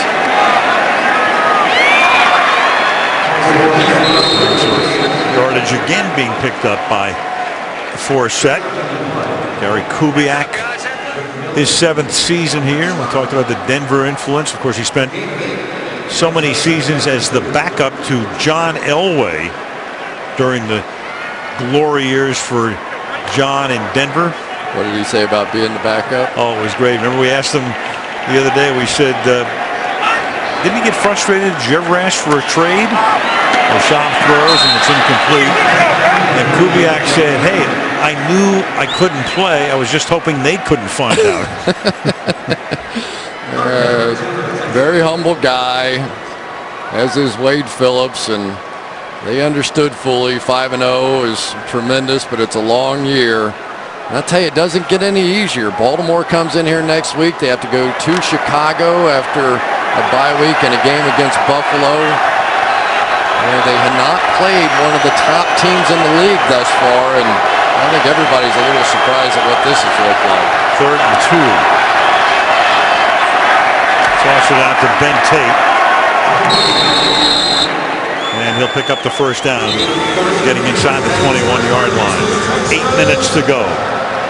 I'll tell you, I've been impressed with some of these backups in here tonight as well. Terrell Worthy's made some nice plays. Mike Neal along that defensive line. Ryan Pickett having to move over. The Packers are showing some depth that they haven't necessarily shown in the past, and that's a good sign. Now you're always a little concerned. B.J. Raji set out this game, which is a great positive. They were able to sit him out and still win like this. Down to 20. And Shaw will throw, and it's tipped away at the last moment. Martin might have been out of bounds anyway. It'll be 2nd down. Well, Keyshawn Martin working against Casey Hayward on the outside. Going to try and double move him, and Casey Hayward, very athletic play. He's been playing the slot in the 2nd-round pick. A lot of rookies on this team. The first 6 picks, right, on the defensive side. Big premium placed on that side of the ball. 2nd down and 10. And that's deflected and incomplete. And you would figure when you have the last ranked defense in the league, there would be a premium placed on that side of the ball. Yeah, and it's made a difference. They've moved up here, and there's the picks. Of course, Nick Perry got hurt tonight. Worthy played well. Hayward just made that play. Daniels a valuable backup now. McMillan has played a lot. So all these guys have been a factor, and so many times, you know, we talk about it, war of attrition, all that stuff. But the team you start with in September rarely looks like that team by the time you get to December, and so you better have some other guys that can play. And that pass is batted and intercepted by Casey Hayward. Hayward with a tremendous interception, very athletic, and then he runs it out to the 13-yard line. A rookie out of Vanderbilt. His name just up on that list, drafted in the 2nd round. This is a fantastic play. Rookie on the outside, and Hayward's going to get his head around. So many times you get college corners that come in this game, and they get so used to being able to be physical down the field. Hayward played that beautifully, tipped it to himself. So what the heck, I only get to touch it every once in a while. I'm bringing this baby out. Well, I got to touch it last week because he intercepted Andrew Luck on a pass intended for Reggie Wayne for his first career pick, and there's number 2 for the rookie. Yeah, kind of nice. Sam Shields, your starting cornerback, gets hurt, and you go, oh my goodness, we're in trouble now. And then Casey Hayward makes 2 plays like that. So Schaub coming into the game had been sacked 3 times all year. He's sacked 3 times tonight. He's been intercepted twice all year, and he's intercepted twice tonight.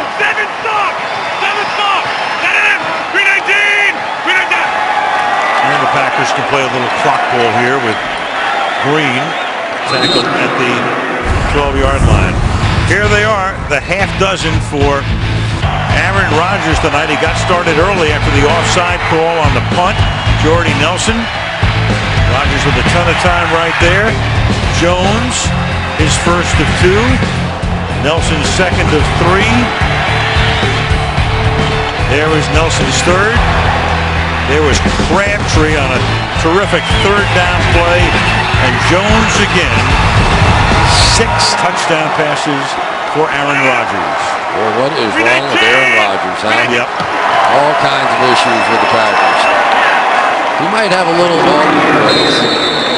he might have a little I told you so session with the media afterwards. He was not too happy going into this game. Doesn't look like he's too happy there either.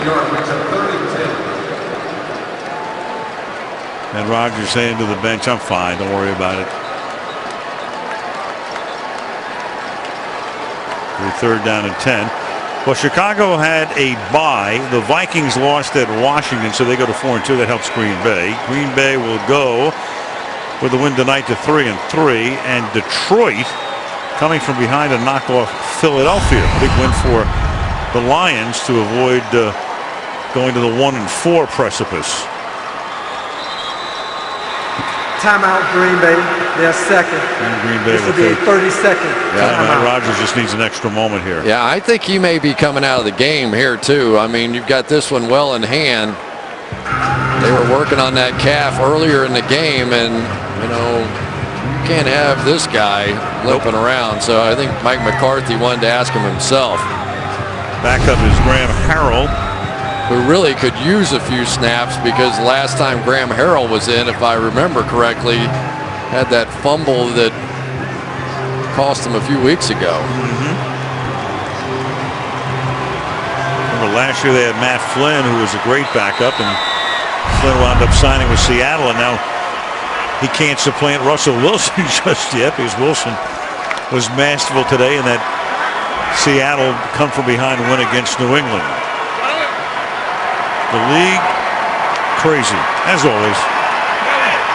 Rodgers stays in 3rd down and 9. Ready to go. And that'll be batted at the line of scrimmage.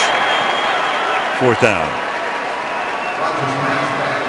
Well, really, the Texans have nobody to blame but themselves tonight. You're not going to match up against the Green Bay Packers and make the kind of big mistakes, penalties, mental errors, silly mistakes, and compete with this team, even though you are 5-0 and you're playing at home. And you know, sometimes you win 5 games in a row, or in the case of Matt Schaub, 9 in a row. Ooh, and they blocked the punt, and it's Raymond who comes in to block it.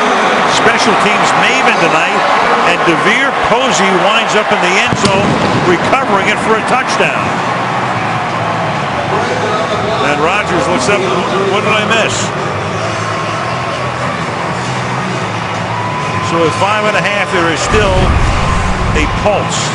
Raymond's going to come right through here. Crabtree blocks down, and Raymond goes around, and DeVere Posey, who had the first mistake tonight, comes up with a touchdown. Raymond came to play anyway.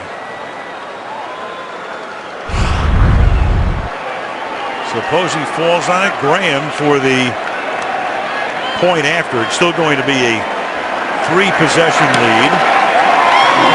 The kick is good, and you figure they just onside kick it here. Try to see what happens. 42-24.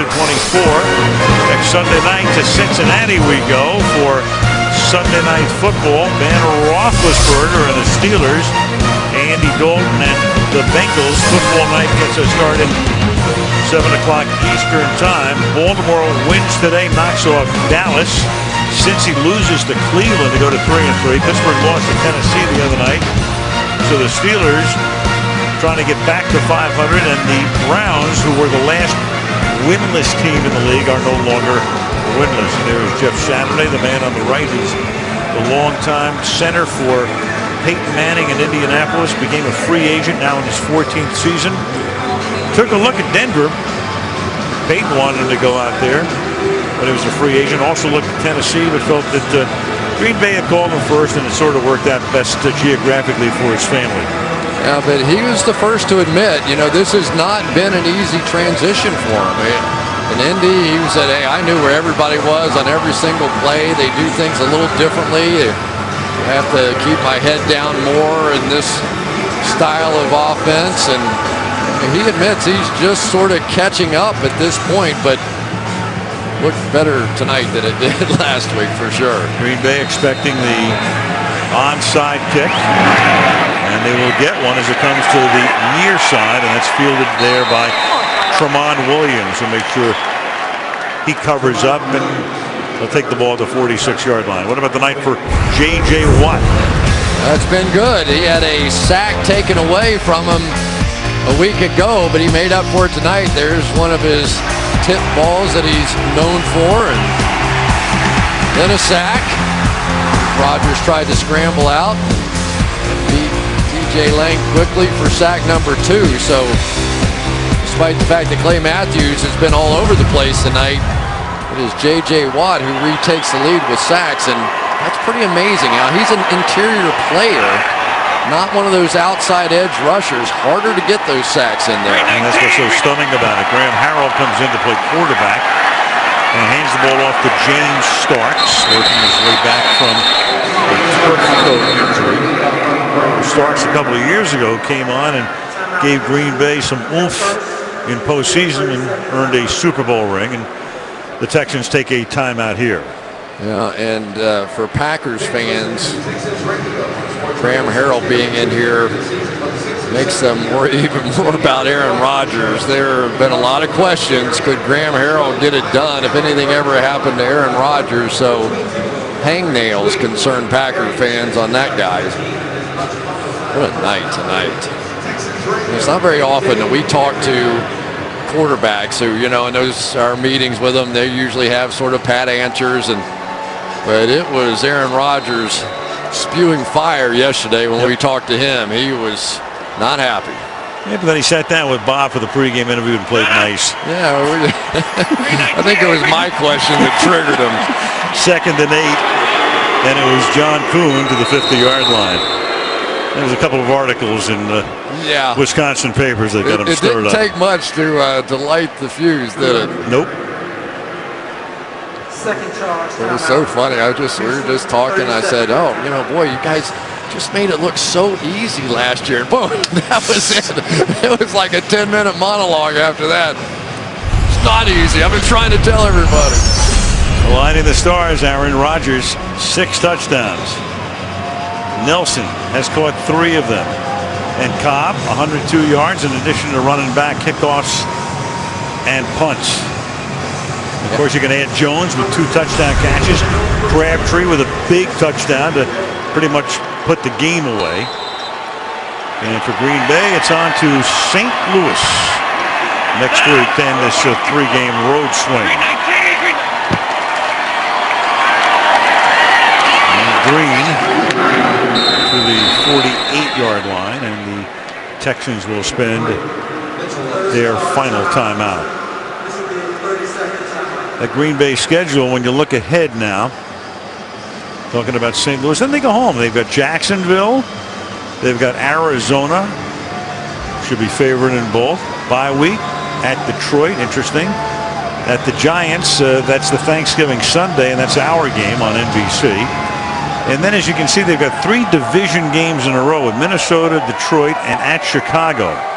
And the one good thing, despite their 2-3 record, is that in their division, they've already knocked off Chicago. So they've got to catch Chicago, but have a chance to win the season series against them. And a fair catch is called for and made at the 10-yard line by Keyshawn Martin. Now, what about the Texans, who came in 5-0? Next week, Baltimore with their 4-1 mark, they'll come in here. Then there's a bye week. Then the Buffalo Bills, who knocked off Arizona in overtime today, come in. Then it's at Chicago, and that's an NBC Sunday night game. Jacksonville in here at Detroit, at Tennessee, at New England, Indianapolis, Minnesota, and there's one other game there. It should be at the on the end of that schedule on the 30th is Indianapolis again. So they're going to play the Colts twice in the last 3 weeks. And Ray Lewis with the Ravens coming in here. Apparently a torn tricep today, and that will be a major story moving forward for that team. Meanwhile, here's T.J. Yates, the backup quarterback who took over last year after Schaub got hurt and after Matt Leinart got hurt and led them to a victory against Cincinnati in a wild card game before losing to Baltimore. So Yates, the 2nd-year quarterback from North Carolina, 5th-round pick last year, will finish this one up. You know, the guy that I thought had a big night tonight was Randall Cobb. Not only did he make plays in the slot, a lot of the times that they would have looked for a Jermichael Finley kind of guy, but that kickoff return right after the Texans drove the length of the field and scored the touchdown just seemed to shift the momentum back to the Packers. Big 2nd and 10 catch made on the outside by James Casey. First down.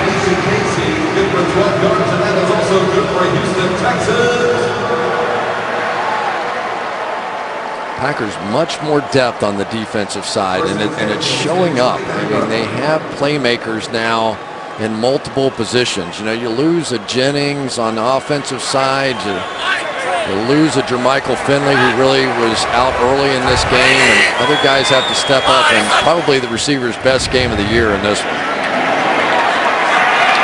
And over the middle, that's caught. That'll be a first down as Garrett Graham, tight end, makes the catch. And I think tonight you saw why teams don't play bump and run man-to-man coverage against the Green Bay Packers. You know, they've been usually very cautious on the back end, 2 deep safeties, and my guess is you're not going to see it again very soon either. Incomplete, intended for Graham. 2nd and 10.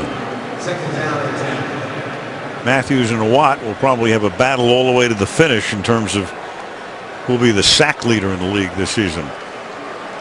9.5 sacks, and all those passes deflected, double digits in sacks and pass deflections. Only 2 other guys in the NFL over the past 2 seasons have been able to accomplish that. Heck, he's almost double-digit sacks already this year. 2nd and 10. Inside handoff here. Forsett. You know, every time I look at Watt, you see number 99. If you love sports, there's 199 you think of, and that's Wayne Gretzky. Even if you don't follow hockey, that was Gretzky's number. Look at that man Watt. He was a hockey player.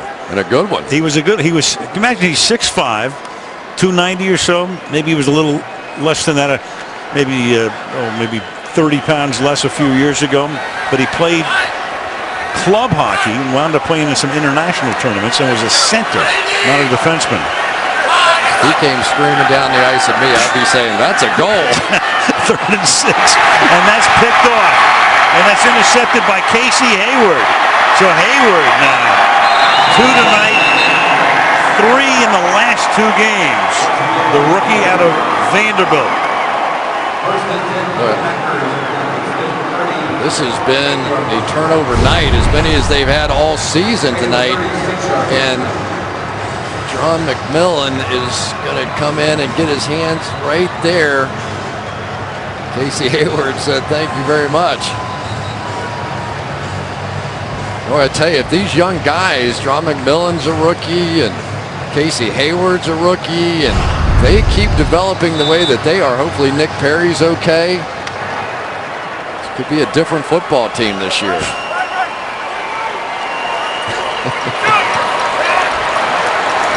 From the 36, Houston without a timeout, so only at the 2-minute warning will that clock stop. So Starks takes it to the outside. Starks wants to go out of bounds, which he doesn't. Keep that clock moving. Thank you very much. 2nd down. Jared Boykin in now, a guy that Mike McCarthy was all fired up about, a receiver. Said that, you know, this guy would have been a 2nd or a 3rd round pick, but he went to the combine and ran a 4.7 and everybody forgot about him. So he went undrafted, and I think he's sort of the classic flanker position for the West Coast offense. Big, strong guy, strong hands. Most in school history in terms of receptions at Vautech.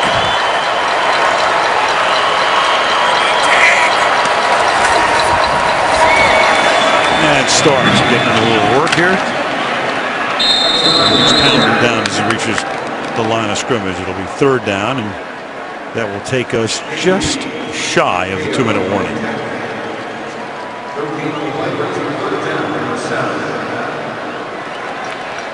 Well, these players like wearing all the pink stuff too, don't they?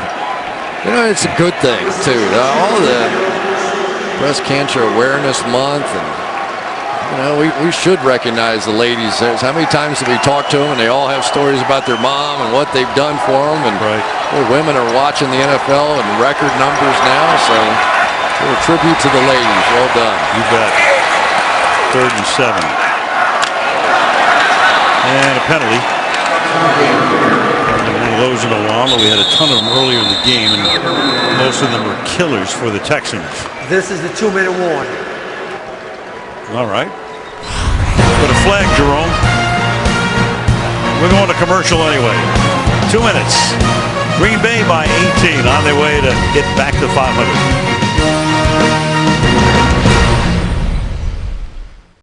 And the Wendy's postgame report is coming up very shortly. Michelle will be down on the field, and I suspect she might be interviewing somebody who's thrown 6 touchdown passes tonight.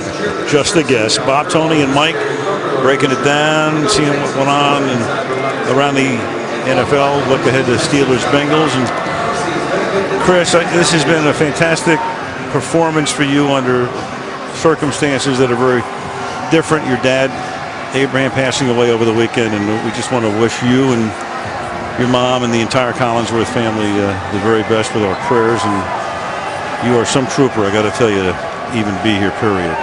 No, we're thinking about you, buddy. My hero, man. He was something special. Passed away early in the morning on Saturday morning, and able to be there with him. And former national champion of the UK Wildcats, played basketball for Adolph Rupp, was the principal of my high school. I used to tell him I loved reading about him on the bathroom walls, and he'd get a laugh out of it. He self-deprecating with his humor, always was, and he was the mayor. Everywhere he went, he was loved. And how proud he was of his family.